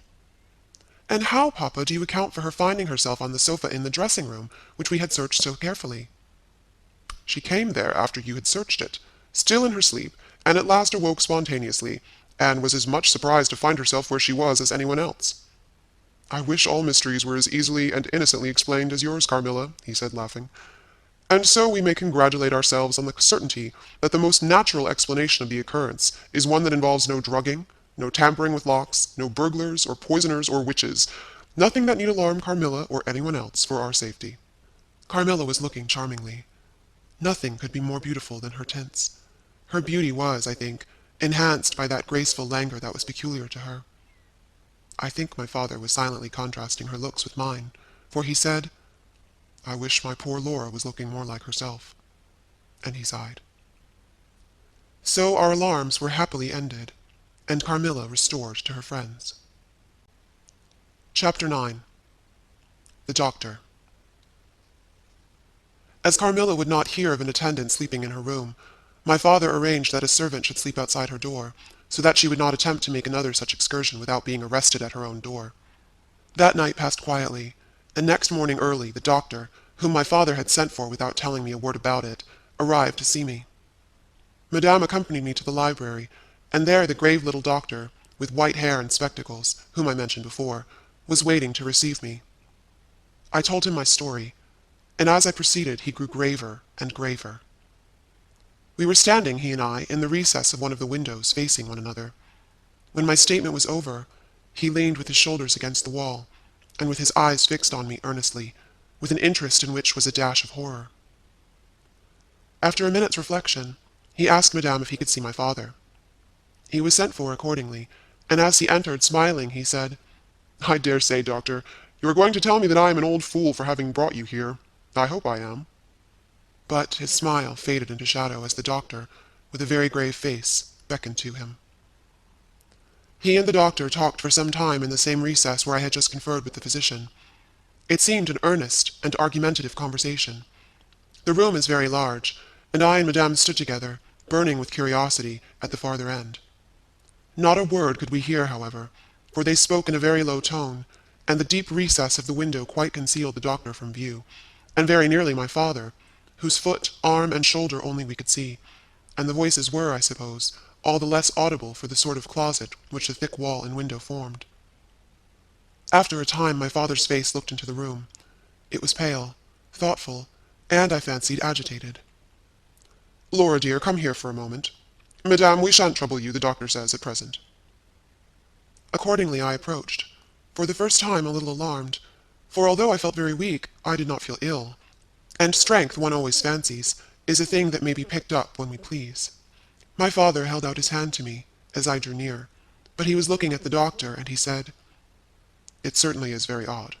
I don't understand it quite. Laura, come here, dear. Now attend to Dr. Spielsberg and recollect yourself. You mentioned a sensation like that of 2 needles piercing the skin, somewhere about your neck, on the night when you first experienced your horrible dream. Is there still any soreness? None at all, I answered. Can you indicate with your finger about the point at which you think this occurred? Very little below my throat. Here, I answered. I wore a morning dress which covered the place I pointed to. Now you can satisfy yourself, said the doctor. You won't mind your papa's lowering your dress a very little.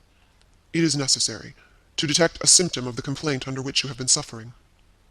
I acquiesced. It was only an inch or two below the edge of my collar. God bless me! So it is! Exclaimed my father, growing pale. You see it now with your own eyes, said the doctor, with a gloomy triumph. What is it? I exclaimed, beginning to be frightened. Nothing, my dear young lady, but a small blue spot, about the size of the tip of your little finger. And now, he continued, turning to Papa, the question is, what is best to be done? Is there any danger? I urged, in great trepidation. I trust not, my dear, answered the doctor. I don't see why you should not recover. I don't see why you should not immediately begin to get better. That is the point at which the sense of strangulation begins. Yes, I answered. And recollect as well as you can, the same point was a kind of center of that thrill which you described just now, like the current of a cold stream running against you. It may have been. I think it was. Aye, you see, he added, turning to my father. Shall I say a word to Madame? Certainly, said my father. He called Madame to him and said, I find my young friend here far from well. It won't be of any great consequence, I hope, but it will be necessary that some steps be taken, which I will explain by and by. But in the meantime, Madame, you will be so good as to not let Miss Laura be alone for one moment. That is the only direction I need give for the present. It is indispensable. We may rely upon your kindness, Madame, I know, added my father. Madame satisfied him eagerly. And you, dear Laura, I know you will observe the doctor's direction. I shall have to ask your opinion upon another patient, whose symptoms slightly resemble those of my daughter, that have just been detailed to you, very much milder in degree, but I believe quite of the same sort. She is a young lady, our guest, but as you say you will be passing this way again this evening, you can't do better than take your supper here, and you can then see her. She does not come down till the afternoon. I thank you, said the doctor. I shall be with you, then, at about 7 this evening. And then they repeated their directions to me and Madame, and with this parting charge my father left us, and walked out with the doctor, and I saw them pacing together up and down between the road and the moat, on the grassy platform in front of the castle, evidently absorbed in earnest conversation. The doctor did not return. I saw him mount his horse there, take his leave, and ride away eastward through the forest. Nearly at the same time I saw the man arrive from Dranfield with the letters, and dismount and hand the bag to my father. In the meantime, Madame and I were both busy, lost in conjecture as to the reasons of the singular and earnest direction which the doctor and my father had concurred in imposing. Madame, as she afterwards told me, was afraid the doctor apprehended a sudden seizure, and that without prompt assistance I might either lose my life in a fit, or at least be seriously hurt. The interpretation did not strike me, and I fancied, perhaps luckily for my nerves, that the arrangement was prescribed simply to secure a companion, who would prevent my taking too much exercise, or eating unripe fruit, or doing any of the 50 foolish things to which young people are supposed to be prone. About half an hour after my father came in, he had a letter in his hand, and said, This letter had been delayed. It is from General Spielsdorf. He might have been here yesterday. He may not come until tomorrow, or he may be here today.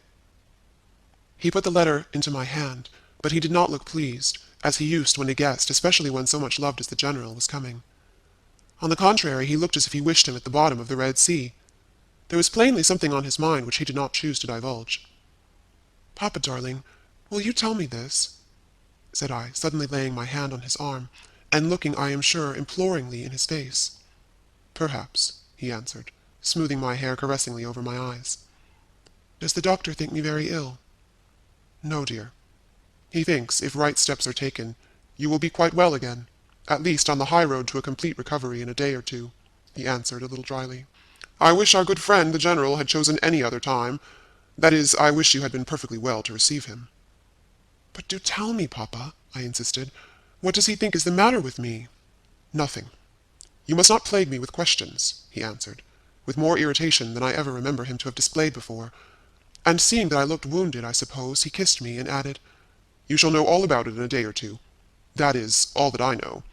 In the meantime, you are not to trouble your head about it. He turned and left the room, but came back before I had done wondering and puzzling over the oddity of all this. It was merely to say that he was going to Karnstein, and had ordered the carriage to be ready at 12, and that I and Madame should accompany him. He was going to see the priest who lived near those picturesque grounds upon business, and as Carmilla had never seen them, she could follow, when she came down, with Mademoiselle, who would bring materials for what you call a picnic, which might be laid for us in the ruined castle. At 12 o'clock, accordingly, I was ready, and not long after, my father, Madame, and I set out upon our projected drive. Passing the drawbridge, we turned to the right, and followed the road over the steep Gothic bridge westward to reach the deserted village and ruined castle of Karnstein. No sylvan drive can be fancied prettier. The ground breaks into gentle hills and hollows, all clothed with beautiful wood, totally destitute of the comparative formality which artificial planting and early culture and pruning impart. The irregularities of the ground often lead the road out of its course, and cause it to wind beautifully round the sides of broken hollows and the steeper sides of the hills, among varieties of ground almost inexhaustible. Turning one of these points, we suddenly encountered our old friend, the general, riding towards us attended by a mounted servant.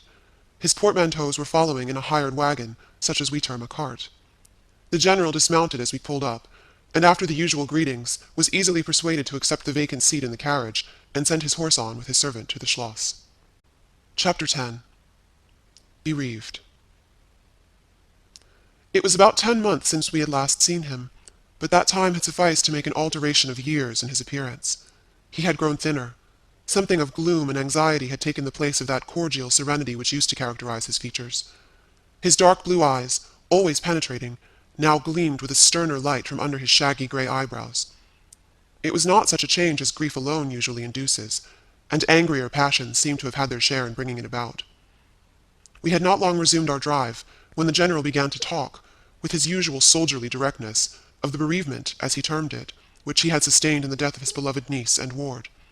And he then broke out in a tone of intense bitterness and fury, inveighing against the hellish arts to which he had fallen a victim, and expressing, with more exasperation than piety, his wonder that heaven should tolerate so monstrous an indulgence of the lusts and malignity of hell. My father, who saw at once that something very extraordinary had befallen, asked him, if not too painful to him, to detail the circumstances which he thought justified the strong terms in which he expressed himself. "I should tell you with all pleasure," said the general, "but you would not believe me." "Why should I not?" he asked. "Because," he answered testily, "you believe in nothing but what consists with your own prejudices and illusions. I remember when I was like you, but I have learned better." "Try me," said my father. "I am not such a dogmatist as you suppose. Besides which, I very well know that you generally require proof for what you believe, and am therefore very strongly predisposed to respect your conclusions. You are right in supposing that I have not been led lightly into a belief in the marvelous, for what I have experienced is marvelous, and I have been forced by extraordinary evidence to credit that which ran counter diametrically to all my theories. I have been made the dupe of a preternatural conspiracy." Notwithstanding his professions of confidence in the general's penetration, I saw my father at this point glance at the general, with, as I thought, a marked suspicion of his sanity. The general did not see it, luckily. He was looking gloomily and curiously into the glades and vistas of the woods that were opening before us. "You are going to the ruins of Karnstein," he said. "Yes, it is a lucky coincidence. Do you know I was going to ask you to bring me there to inspect them? I have a special object in exploring. There is a ruined chapel, ain't there, with a great many tombs of that extinct family?" "So there are. Highly interesting," said my father. "I hope you are thinking of claiming the title and estates?" My father said this gaily, but the general did not recollect the laugh, or even the smile which courtesy exacts for a friend's joke. On the contrary, he looked grave, and even fierce, ruminating on a matter that stirred his anger and horror. "Something very different," he said gruffly. "I mean to unearth some of those fine people. I hope, by God's blessing, to accomplish a pious sacrilege here, which will relieve our earth of certain monsters, and enable honest people to sleep in their beds without being assailed by murderers. I have strange things to tell you, my dear friend, such as I myself would have scouted as incredible a few months since." My father looked at him again, but this time not with a glance of suspicion, with an eye rather of keen intelligence and alarm. "The house of Karnstein," he said, "has been long extinct. 100 years at least.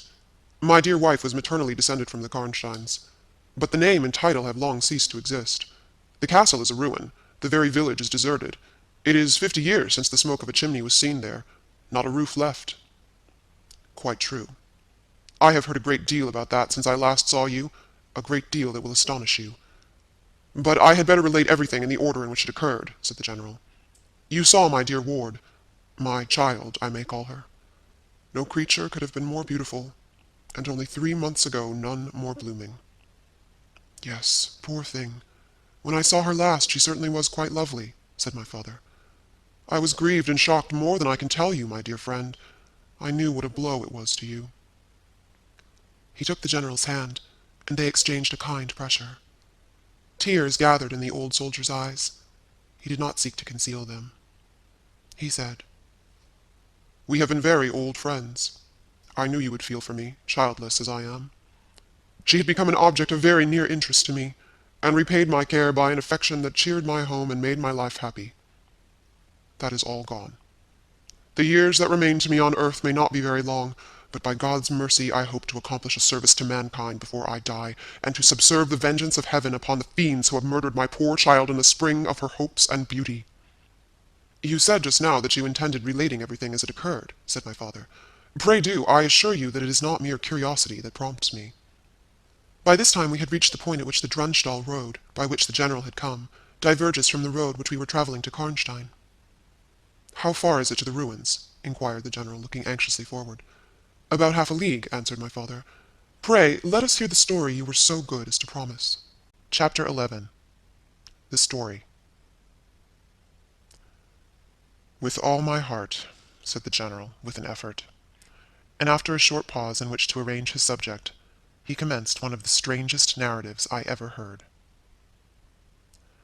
"My dear child was looking forward with great pleasure to the visit you had been so good as to arrange for her to your charming daughter." Here he made me a gallant but melancholy bow. "In the meantime, we had an invitation to my old friend the Count Carlsfeld, whose schloss is about 6 leagues to the other side of Karnstein. It was to attend the series of fêtes which, you remember, were given by him in honor of his illustrious visitor, the Grand Duke Charles." "Yes, and very splendid, I believe they were," said my father. "Princely. But then his hospitalities are quite regal. He has Aladdin's lamp. The night from which my sorrow dates was devoted to a magnificent masquerade. The grounds were thrown open, the trees hung with colored lamps.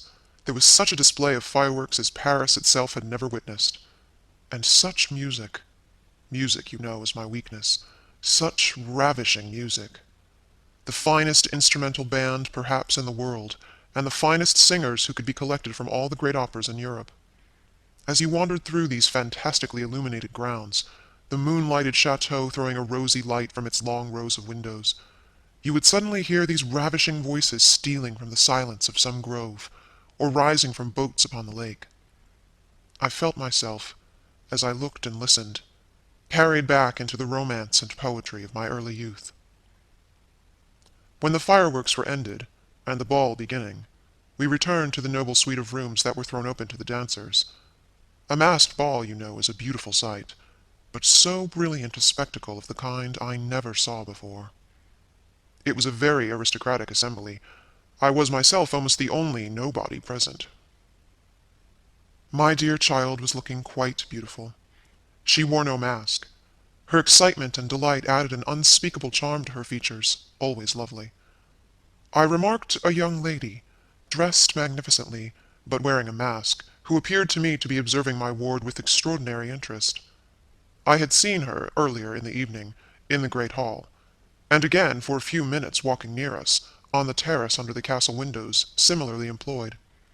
A lady, also masked, richly and gravely dressed, and with a stately air like a person of rank, accompanied her as a chaperone. Had the young lady not worn a mask, I could, of course, have been much more certain upon the question whether she was really watching my poor darling. I am now well assured that she was. We were now in one of the salons. My poor dear child had been dancing, and was resting a little in one of the chairs near the door. I was standing near. The 2 ladies I have mentioned had approached, and the younger took the chair next my ward, while her companion stood by me, and for a little time addressed herself, in low tone, to her charge. Availing herself of the privilege of her mask, she turned to me, and in the tone of an old friend, and calling me by name, opened a conversation with me, which piqued my curiosity a good deal. She referred to many scenes where she had met me, at court and at distinguished houses. She alluded to little incidents which I had long ceased to think of, but which, I found, had only lain in abeyance in my memory, for they instantly started into life at her touch. I became more and more curious to ascertain who she was every moment. She parried my attempts to discover very adroitly and pleasantly.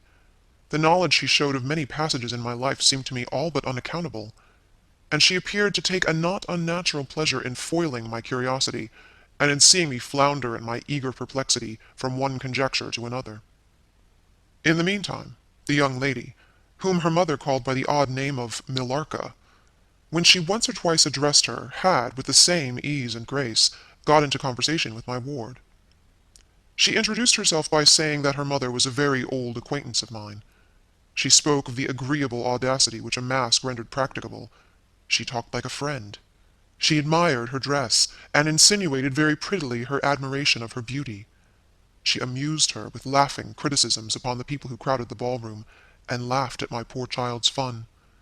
She was very witty and lively when she pleased, and after a time they had grown very good friends, and the young stranger lowered her mask, displaying a remarkably beautiful face.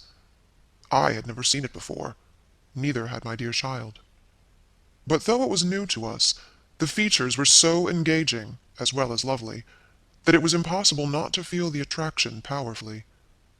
My poor girl did so.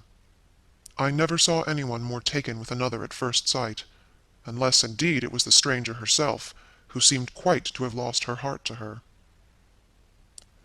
In the meantime, availing myself of the license of a masquerade, I put not a few questions to the elder lady. "You have puzzled me utterly," I said, laughing. "Is that not enough? Won't you now consent to stand on equal terms, and do me the kindness to remove your mask?" "Can any request be more unreasonable?" she replied. "Ask a lady to yield an advantage. Besides, how do you know you should recognize me? Years make changes." "As you see," I said, with a bow, and I suppose a rather melancholy little laugh. "As philosophers tell us," she said. "And how do you know that a sight of my face would help you?" "I should take chance for that," I answered. "It is vain trying to make yourself out an old woman. Your figure betrays you." "Years, nevertheless, have passed since I saw you, rather since you saw me, for that is what I am considering. Millarca there is my daughter. I cannot then be young, even in the opinion of people whom time has taught to be indulgent, and I may not like to be compared with what you remember me. You have no mask to remove. You can offer me nothing in exchange." "My petition is to your pity, to remove it." "And mine to yours, to let it stay where it is," she replied. "Well, then, at least you will tell me whether you are French or German. You speak both languages so perfectly." "I don't think I shall tell you that, General. You intend a surprise, and are meditating the particular point of attack." "At all events, you won't deny this," I said, "that being honored by your permission to converse, I ought to know how to address you. Shall I say Madame la Comtesse?" She laughed, and she would no doubt have met me with another evasion, if indeed I can treat any occurrence in an interview every circumstance of which was prearranged, as I now believe, with the profoundest cunning, as liable to be modified by accident. "As to that," she began, but she was interrupted, almost as she opened her lips, by a gentleman dressed in black who looked particularly elegant and distinguished, with this drawback, that his face was the most deadly pale I ever saw, except in death. He was in no masquerade, in the plain evening dress of a gentleman, and he said, without a smile, but with a courtly and unusually low bow, "Will Madame la Comtesse permit me to say a very few words which may interest her?" The lady turned quickly to him, and touched her lip in a token of silence.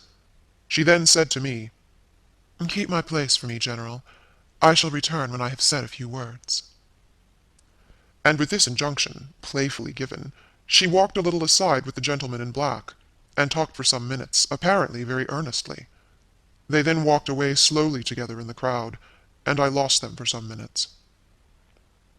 I spent the interval in cudgelling my brains for a conjecture as to the identity of the lady who seemed to remember me so kindly, and I was thinking of turning about and joining in the conversation between my pretty ward and the Countess's daughter, and trying whether, by the time she returned, I might not have a surprise in store for her, by having her name, title, chateau, and estates at my fingers' ends. But at this moment she returned, accompanied by the pale man in black, who said, "I shall return, and inform Madame la Comtesse when her carriage is at the door." He withdrew with a bow. Chapter 12. A Petition. "Then we are to lose Madame la Comtesse, but I hope for only a few hours," I said with a low bow. "It may be that only, or it may be a few weeks. It was very unlucky his speaking to me just now as he did. Do you now know me?" I assured her I did not. "You shall know me," she said, "but not at present. We are older and better friends than perhaps you suspect. I cannot yet declare myself. I shall in 3 weeks pass your beautiful Schloss, about which I have been making enquiries. I shall then look in upon you for an hour or two, and renew a friendship which I never think of without 1,000 pleasant recollections. This moment a piece of news has reached me like a thunderbolt. I must set out now, and travel by a devious route, nearly 100 miles, with all the dispatch that I can possibly make. My perplexities multiply. I am only deterred by the compulsory reserve I practice as to my name from making a very singular request of you. My poor child has not quite recovered her strength. Her horse fell with her, at a hunt which she had ridden out to witness. Her nerves have not yet recovered the shock, and our physician says that she must on no account exert herself for some time to come. We came here, in consequence, by very easy stages, hardly 6 leagues a day. I must now travel day and night, on a mission of life and death, a mission the critical and momentous nature of which I shall be able to explain to you when we meet, as I hope we shall, in a few weeks, without the necessity of any concealment." She went on to make her petition, and it was in the tone of a person from whom such a request amounted to conferring, rather than seeking, a favor. This was only in manner, and, as it seemed, quite unconsciously. Than the terms in which it was expressed, nothing could be more deprecatory. It was simply that I would consent to take charge of her daughter during her absence. This was, all things considered, a strange, not to say an audacious request. She in some sort disarmed me, by stating and admitting everything that could be urged against it, and throwing herself entirely upon my chivalry. At the same moment, by a fatality that seems to have predetermined all that happened, my poor child came to my side, and in an undertone besought me to invite her new friend Millarca to pay us a visit. She had just been sounding her, and thought, if her mamma would allow her, she would like it extremely. At another time I should have told her to wait a little, until at least we knew who they were. But I had not a moment to think in. The two ladies assailed me together, and, I must confess, the refined and beautiful face of the young lady, about which there was something extremely engaging, as well as the elegance and fire of high birth, determined me, and quite overpowered I submitted, and undertook too easily the care of the young lady whom her mother called Millarca. The Countess beckoned to her daughter, who listened with grave attention while she told her, in general terms, how suddenly and peremptorily she had been summoned, and also of the arrangement she had made for her under my care, adding that I was one of her earliest and most valued friends. I made, of course, such speeches as the case seemed to call for, and found myself, on reflection, in a position which I did not half like. The gentleman in black returned, and very ceremoniously conducted the lady from the room.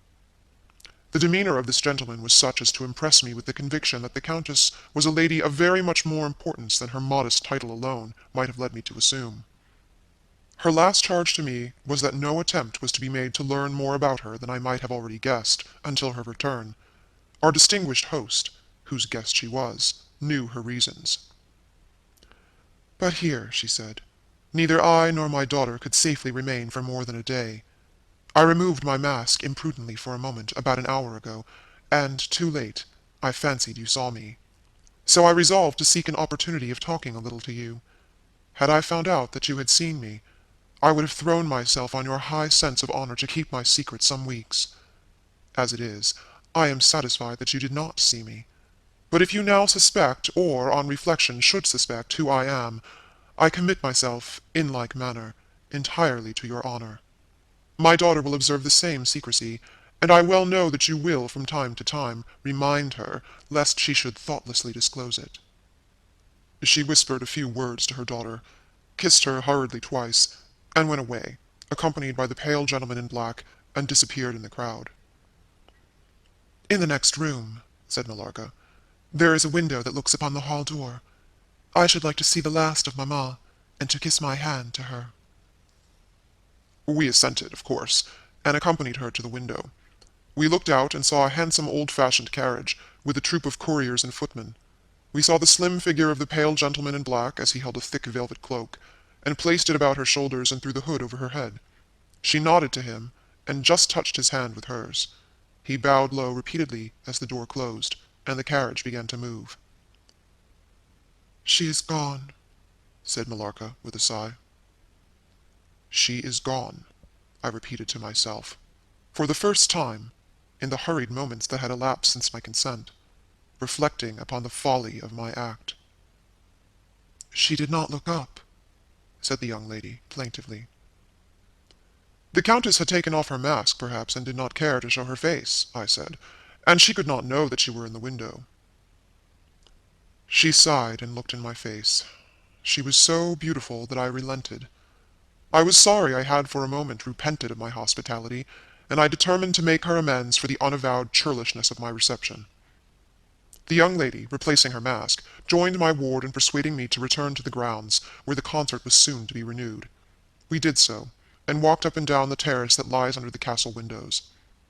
Millarca became very intimate with us, and amused us with lively descriptions and stories of most of the great people whom we saw upon the terrace. I liked her more and more every minute. Her gossip, without being ill-natured, was extremely diverting to me, who had been so long out of the great world. I thought what life she would give to our sometimes lonely evenings at home. This ball was not over until the morning sun had almost reached the horizon. It pleased the Grand Duke to dance till then, so loyal people could not go away, or think of bed. We had just got through a crowded saloon, when my ward asked me what had become of Millarca. I thought she had been by her side, and she fancied she was by mine. The fact was, we had lost her. All my efforts to find her were in vain. I feared that she had mistaken, in the confusion of a momentary separation from us, other people for her new friends, and had possibly pursued and lost them in the extensive grounds which were thrown open to us. Now, in its full force, I recognized a new folly in my having undertaken the charge of a young lady without so much as knowing her name, and fettered as I was by promises, of the reasons for imposing which I knew nothing, I could not even point my inquiries by saying that the missing young lady was the daughter of the Countess who had taken her departure a few hours before. Morning broke. It was clear daylight before I gave up my search. It was not till near 2 o'clock next day that we heard anything of my missing charge. At about that time a servant knocked at my niece's door, to say that he had been earnestly requested by a young lady, who appeared to be in great distress, to make out where she could find the General Baron Spielsdorf and the young lady his daughter, in whose charge she had been left by her mother. There could be no doubt, notwithstanding the slight inaccuracy, that our young friend had turned up, and so she had. Would to heaven we had lost her. She told my poor child a story to account for her having failed to recover us for so long. Very late, she said, she had got to the housekeeper's bedroom in despair of finding us, and had then fallen into a deep sleep, which, long as it was, had hardly sufficed to recruit her strength after the fatigues of the ball. That day, Millarca came home with us. I was only too happy, after all, to have secured so charming a companion for my dear girl. Chapter 13. The Woodman. There soon, however, appeared some drawbacks.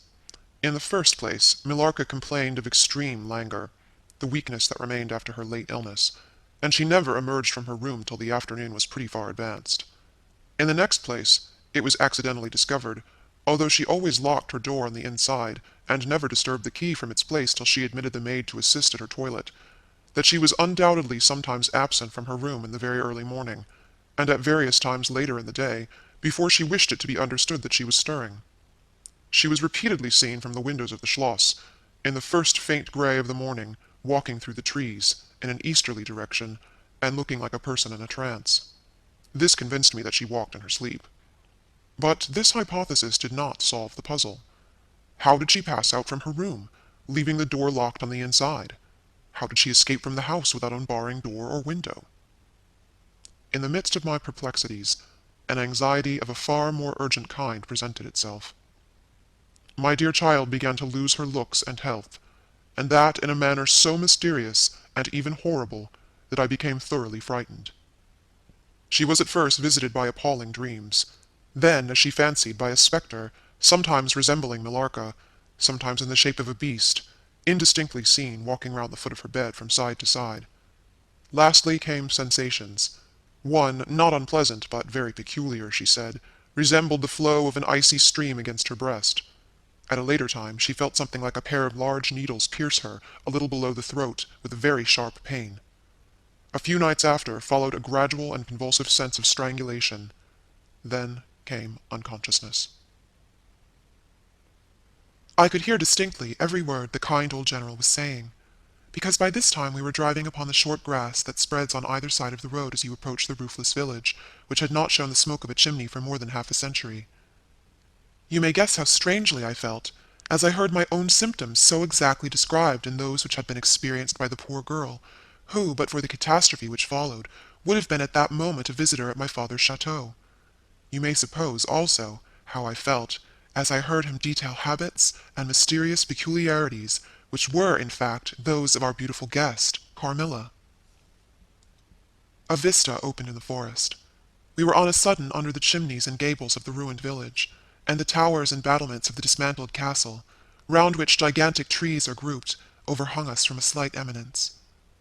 In a frightened dream I got down from the carriage, and in silence, for we had each abundant matter for thinking, we soon mounted the ascent, and were among the spacious chambers, winding stairs, and dark corridors of the castle. "And this was once the palatial residence of the Karnsteins," said the old general at length, as from a great window he looked out across the village, and saw the wide undulating expanse of forest. "It was a bad family, and here its blood-stained annals were written," he continued. "It is hard that they should, after death, continue to plague the human race with their atrocious lusts. That is the chapel of the Karnsteins, down there." He pointed down to the grey walls of the Gothic building partly visible through the foliage, a little way down the steep. "And I hear the axe of a woodman," he added, "busy among the trees that surround it. He possibly may give us the information of which I am in search, and point out the grave of Mircalla, Countess of Karnstein.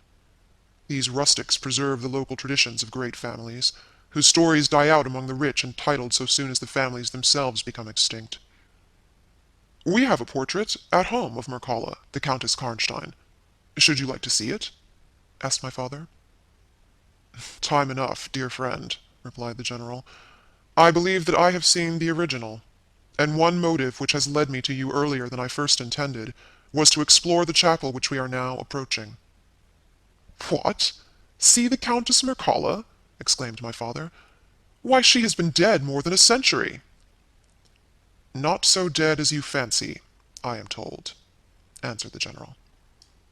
"I confess, General, you puzzle me utterly," replied my father, looking at him, I fancied for a moment with the return of the suspicion I detected before.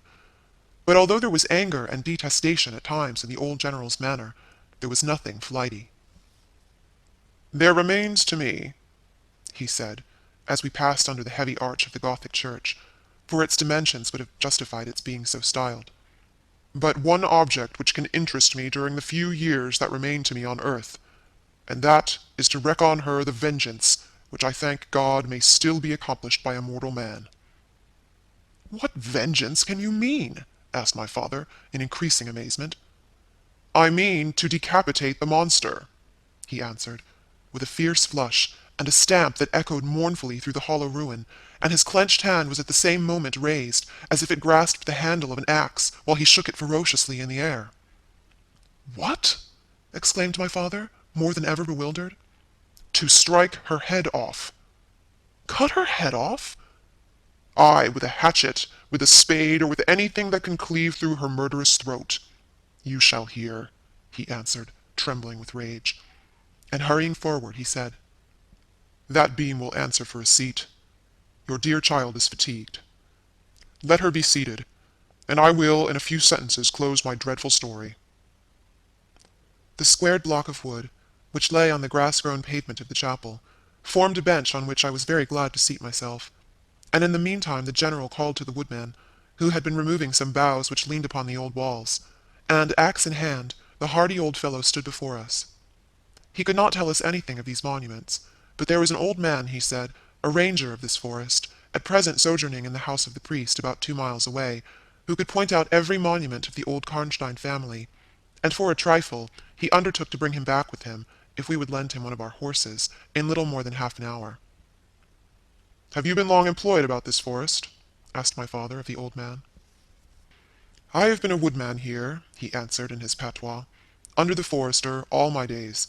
So has my father before me, and so on, as many generations as I can count up. I could show you the very house in the village here in which my ancestors live." "How came the village to be deserted?" asked the general. "It was troubled by revenants, sir. Several were tracked to their graves, there detected by the usual tests, and extinguished in the usual way, by decapitation, by the stake, and by burning, but not until many of the villagers were killed. But after all these proceedings according to law," he continued, "so many graves opened and so many vampires deprived of their horrible animation, the village was not relieved. But a Moravian nobleman, who happened to be traveling this way, heard how matters were, and being skilled, as many people are in his country, in such affairs, he offered to deliver the village from its tormentor. He did so thus. There being a bright moon that night, he ascended, shortly after sunset, the towers of the chapel here, from whence he could distinctly see the churchyard beneath him. You can see it from that window. From this point he watched until he saw the vampire come out of his grave, and place near it the linen clothes in which he had been folded, and then glide away towards the village to plague its inhabitants. The stranger, having seen all this, came down from the steeple, took the linen wrappings of the vampire, and carried them up to the top of the tower, which he again mounted. When the vampire returned from his prowlings and missed his clothes, he cried furiously to the Moravian, whom he saw at the summit of the tower, and who, in reply, beckoned him to ascend and take them. Whereupon the vampire, accepting his invitation, began to climb the steeple, and so soon as he had reached the battlements, the Moravian, with a stroke of his sword, clove his skull in twain, hurling him down to the churchyard, whither, descending by the winding stairs, the stranger followed and cut his head off, and next day delivered it and the body to the villagers, who duly impaled and burnt them. This Moravian nobleman had authority from the then head of the family to remove the tomb of Mircalla, Countess Karnstein, which he did effectually, so that in a little while its site was quite forgotten. "Can you point out where it stood?" asked the general eagerly. The forester shook his head and smiled. "Not a soul living can tell you that now," he said. "Besides, they say her body was removed, but no one is sure of that either." Having thus spoken, as time pressed, he dropped his axe and departed, leaving us to hear the remainder of the general's strange story. Chapter 14. The Meeting. "My beloved child," he resumed, "was now growing rapidly worse. The physician who attended her had failed to produce the slightest impression on her disease, for such I then supposed it to be. He saw my alarm, and suggested a consultation. I called in an abler physician from Gratz. Several days elapsed before he arrived. He was a good and pious as well as a learned man. Having seen my poor ward together, they withdrew to my library to confer and discuss. I, from the adjoining room, where I awaited their summons, heard these two gentlemen's voices raised in something sharper than a strictly philosophical discussion. I knocked at the door and entered. I found the old physician from Gratz maintaining his theory. His rival was combating it with undisguised ridicule, accompanied with bursts of laughter. This unseemly manifestation subsided, and the altercation ended on my entrance. "Sir," said my first physician, "my learned brother seems to think that you want a conjurer and not a doctor." "Pardon me," said the old physician from Gratz, looking displeased. "I shall state my own view of the case in my own way another time. I grieve, Monsieur le General, that by my skill and science I can be of no use. Before I go, I shall do myself the honor to suggest something to you." He seemed thoughtful, and sat down at a table and began to write. Profoundly disappointed, I made my bow, and as I turned to go, the other doctor pointed over his shoulder to his companion, who was writing, and then, with a shrug, significantly touched his forehead. This consultation, then, left me precisely where I was. I walked out into the grounds, all but distracted. The doctor from Gratz in 10 or 15 minutes overtook me.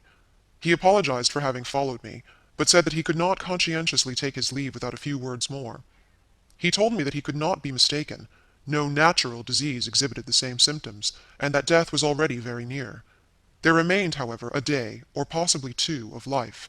If the fatal seizure were at once arrested, With great care and skill her strength might possibly return, but all hung now upon the confines of the irrevocable. One more assault might extinguish the last spark of vitality which is every moment ready to die. "And what is the nature of the seizure you speak of?" I entreated. "I have stated all fully in this note, which I place in your hands upon the distinct condition that you send for the nearest clergyman, and open my letter in his presence, and on no account read it till he is with you. You would despise it else, and it is a matter of life and death. Should the priest fail you, then, indeed you may read it." He asked me, before taking his leave finally, whether I would wish to see a man curiously learned upon the very subject, which, after I had read his letter, would probably interest me above all others, and he urged me earnestly to invite him to visit him there, and so took his leave. The ecclesiastic was absent, and I read the letter by myself. At another time or in another case it might have excited my ridicule. But into what quackeries will not people rush for a last chance, where all accustomed means have failed, and the life of a beloved object is at stake? Nothing, you will say, could be more absurd than the learned man's letter. It was monstrous enough to have consigned him to a madhouse. He said that the patient was suffering from the visits of a vampire. The punctures which she described as having occurred near the throat were, he insisted, the insertion of those two long, thin, and sharp teeth, which, it is well known, are peculiar to vampires, and there could be no doubt, he added, as to the well-defined presence of the small, livid mark, which all concurred in describing as that induced by the demon's lips, and every symptom described by the sufferer was in exact conformity with those recorded in every case of a similar visitation. Being myself wholly skeptical as to the existence of any such portent as the vampire, the supernatural theory of the good doctor furnished, in my opinion, but another instance of learning and intelligence oddly associated with some one hallucination. I was so miserable, however, that rather than try nothing, I acted upon the instructions of the letter. I concealed myself in the dark dressing-room that opened upon the poor patient's room, in which a candle was burning, and watched there till she was fast asleep. I stood at the door, peeping through the small crevice, my sword laid on the table beside me as my directions prescribed, until a little after 1, I saw a large black object, very ill-defined, crawl, as it seemed to me, over the foot of the bed, and swiftly spread itself up to the poor girl's throat, where it swelled, in a moment, into a great, palpitating mass. For a few moments I had stood petrified. I now sprang forward with my sword in my hand. The black creature suddenly contracted towards the foot of the bed, glided over it, and standing on the floor about a yard below the foot of the bed, with a glare of skulking ferocity and horror fixed on me, I saw Millarca. Speculating I know not what, I struck at her instantly with my sword, but I saw her standing near the door, unscathed. Horrified, I pursued and struck again. She was gone, and my sword flew to shivers against the door. I can't describe to you all that passed on that horrible night. The whole house was up and stirring. The spectre Millarca was gone, but her victim was sinking fast, and before the morning dawned, she died. The old general was agitated. We did not speak to him. My father walked to some little distance, and began reading the inscriptions on the tombstones, and thus occupied he strolled into the door of a side chapel to prosecute his researches. The general leaned against the wall, dried his eyes, and sighed heavily. I was relieved on hearing the voices of Carmilla and Madame, who were at that moment approaching. The voices died away. In this solitude, having just listened to so strange a story, connected as it was with the great and titled dead, whose monuments were mouldering among the dust and ivy around us, and every incident of which bore so awfully upon my own mysterious case, in this haunted spot, darkened by the towering foliage that rose on every side, dense and high above its noiseless walls, a horror began to steal over me, and my heart sank as I thought that my friends were, after all, not about to enter and disturb this triste and ominous scene. The old general's eyes were fixed on the ground, as he leaned with his hand upon the basement of a shattered monument. Under a narrow, arched doorway, surmounted by one of those demoniacal grotesques in which the cynical and ghastly fancy of old Gothic carving delights, I saw very gladly the beautiful face and figure of Carmilla entering the shadowy chapel.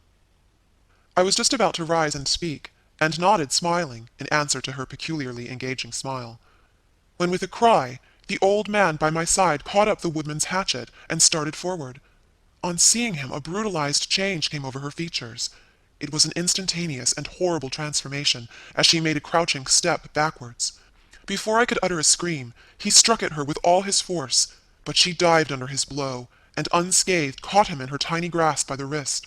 He struggled for a moment to release his arm, but his hand opened, the axe fell to the ground, and the girl was gone. He staggered against the wall. His gray hair stood upon his head, and a moisture shone over his face as if he were at the point of death. The frightful scene had passed in a moment. The first thing I recollect after is Madame standing before me, and impatiently repeating again and again the question, "Where is Mademoiselle Carmilla?" I answered at length, "I don't know. I can't tell.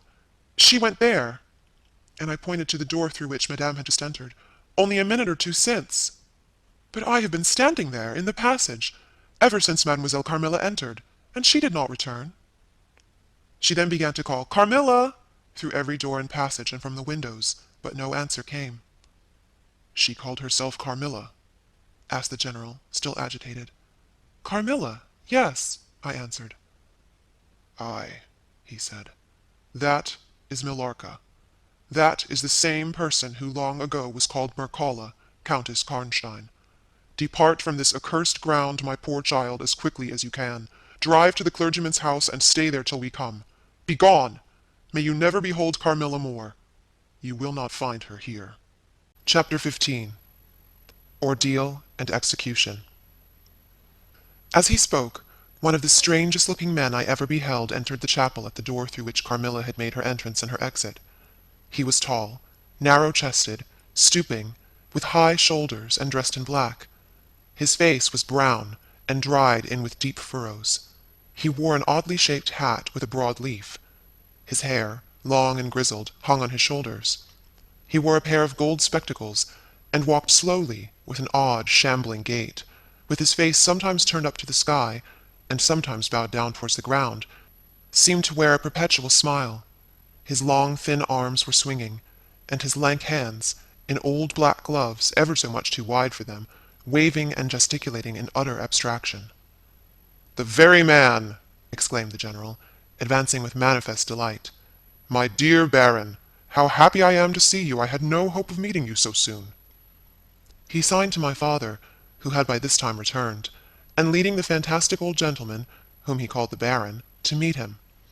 He introduced him formally, and they at once entered into earnest conversation. The stranger took a roll of paper from his pocket, and spread it on the worn surface of a tomb that stood by. He had a pencil case in his fingers, with which he traced imaginary lines from point to point on the paper, which from their often glancing from it together at certain points of the building, I concluded to be a plan of the chapel. He accompanied what I may term his lecture, with occasional readings from a dirty little book, whose yellow leaves were closely written over. They sauntered together down the side aisle, opposite to the spot where I was standing, conversing as they went. Then they began measuring distances by paces, and finally they all stood together, facing a piece of the side wall, which they began to examine with great minuteness, pulling off the ivy that clung over it, and rapping the plaster with the ends of their sticks, scraping here and knocking there. At length they ascertained the existence of a broad marble tablet, with letters carved in relief upon it. With the assistance of the woodman, who soon returned, a monumental inscription and carved escutcheon were disclosed. They proved to be those of the long-lost monument of Mircalla, Countess Karnstein. The old general, though not, I fear, given to the praying mood, raised his hands and eyes to heaven in mute thanksgiving for some moments. "Tomorrow," I heard him say, "the commissioner will be here, and the inquisition will be held according to law." Then turning to the old man with the gold spectacles, whom I have described, he shook him warmly by both hands and said, "Baron, how can I thank you? How can we all thank you? You will have delivered this region from a plague that has scourged its inhabitants for more than a century. The horrible enemy, thank God, is at last tracked." My father led the stranger aside, and the general followed. I know that he had led them out of hearing, that he might relate my case, and I saw them glance often quickly at me as the discussion proceeded. My father came to me, kissed me again and again, and leading me from the chapel, said, "It is time to return, but before we go home, we must add to our party the good priest, who lives but a little way from this, and persuade him to accompany us to the Schloss." In this quest we were successful, and I was glad, being unspeakably fatigued when we reached home. But my satisfaction was changed to dismay on discovering that there were no tidings of Carmilla. Of the scene that had occurred in the ruined chapel, no explanation was offered to me, and it was clear that it was a secret which my father for the present determined to keep from me. The sinister absence of Carmilla made the remembrance of the scene more horrible to me. The arrangements for the night were singular. 2 servants and Madame were to sit up in my room that night, and the ecclesiastic with my father kept watch in the adjoining dressing-room. The priest had performed certain solemn rites that night, the purport of which I did not understand any more than I comprehended the reason of this extraordinary precaution taken for my safety during sleep. I saw all clearly a few days later. The disappearance of Carmilla was followed by the discontinuance of my nightly sufferings.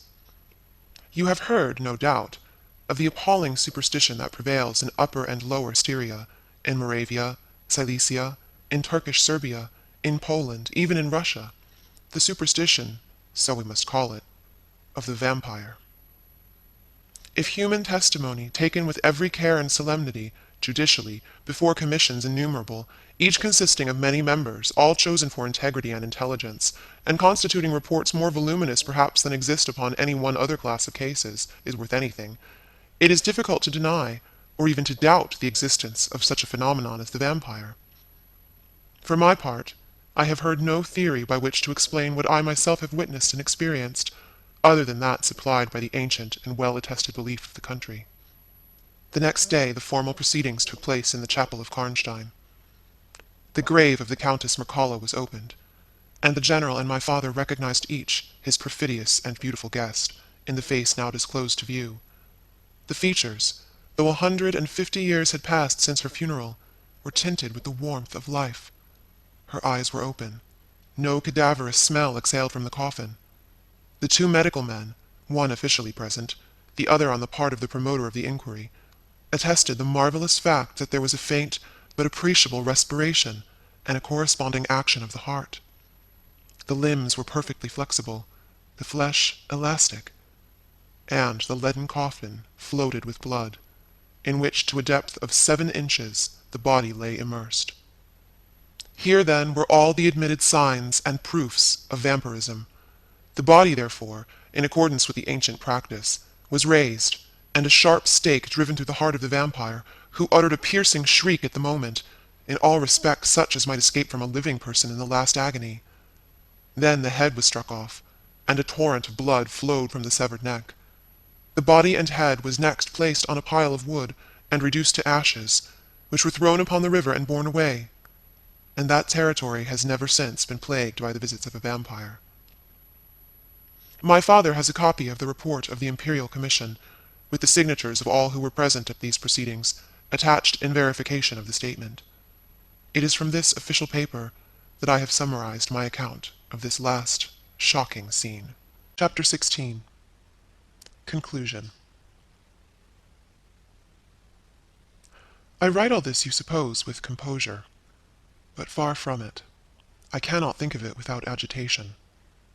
Nothing but your earnest desire, so repeatedly expressed, could have induced me to sit down to a task that has unstrung my nerves for months to come, and re-induced a shadow of the unspeakable horror which years after my deliverance continued to make my days and nights dreadful, and solitude insupportably terrific.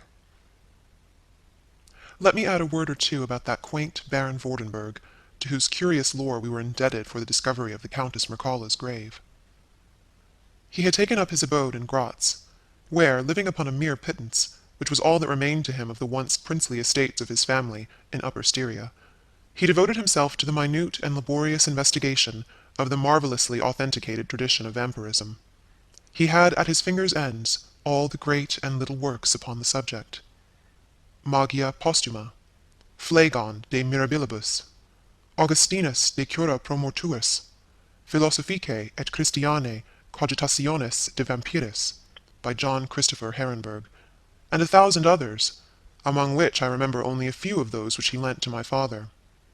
He had a voluminous digest of all the judicial cases, from which he had extracted a system of principles that appear to govern, some always and others occasionally only, the condition of the vampire. I may mention, in passing, that the deadly pallor attributed to that sort of revenants is a mere melodramatic fiction. They present in the grave, and when they show themselves in human society, the appearance of healthy life. When disclosed to light in their coffins, they exhibit all the symptoms that are enumerated as those which proved the vampire life of the long-dead Countess Karnstein. How they escape from their graves, and return to them for certain hours every day, without displacing the clay or leaving any trace of disturbance in the state of the coffin or the cerements, has always been admitted to be utterly inexplicable. The amphibious existence of the vampire is sustained by daily renewed slumber in the grave. Its horrible lust for living blood supplies the vigor of its waking existence. The vampire is prone to be fascinated with an engrossing vehemence, resembling the passion of love, by particular persons. In pursuit of these, it will exercise inexhaustible patience and stratagem, for access to a particular object may be obstructed in 100 ways. It will never desist until it has satiated its passion, and drained the very life of its coveted victim. But it will, in these cases, husband and protract its murderous enjoyment with the refinement of an epicure, and heighten it by the gradual approaches of an artful courtship. In these cases, it seems to yearn for something like sympathy and consent. In ordinary ones it goes direct to its object, overpowers with violence, and strangles and exhausts, often at a single feast. The vampire is, apparently, subject in certain situations to special conditions. In the particular instance of which I have given you a relation, Mircalla seemed to be limited to a name, which, if not her real one, should at least reproduce, without the omission or addition of a single letter, those, as we say anagrammatically, which compose it. Carmilla did this. So did Millarca. My father related to the Baron Vordenberg, who remained with us for 2 or 3 weeks after the expulsion of Carmilla, the story about the Moravian nobleman and the vampire at Karnstein churchyard, and then he asked the Baron how he had discovered the exact position of the long-concealed tomb of the Countess Mircalla. The Baron's grotesque features puckered up into a mysterious smile. He looked down, still smiling on his worn spectacle case, and fumbled with it. Then, looking up, he said, "I have many journals, and other papers, written by that remarkable man. The most curious among them is one treating of the visit of which you speak, to Karnstein. The tradition, of course, discolors and distorts a little. He might have been termed a Moravian nobleman, for he had changed his abode to that territory, and was, besides, a noble. But he was, in truth, a native of Upper Styria. It is enough to say that in very early youth he had been a passionate and favored lover of the beautiful Mircalla, Countess Karnstein. Her early death plunged him into inconsolable grief. It is the nature of vampires to increase and multiply, but according to an ascertained and ghostly law. Assume at starting a territory perfectly free from that pest. How does it begin, and how does it multiply itself? I will tell you. A person, more or less wicked, puts an end to himself. A suicide, under certain circumstances, becomes a vampire. That spectre visits living people in their slumbers. They die, and, almost invariably, in the grave develop into vampires. This happened in the case of the beautiful Mircalla, who was haunted by one of those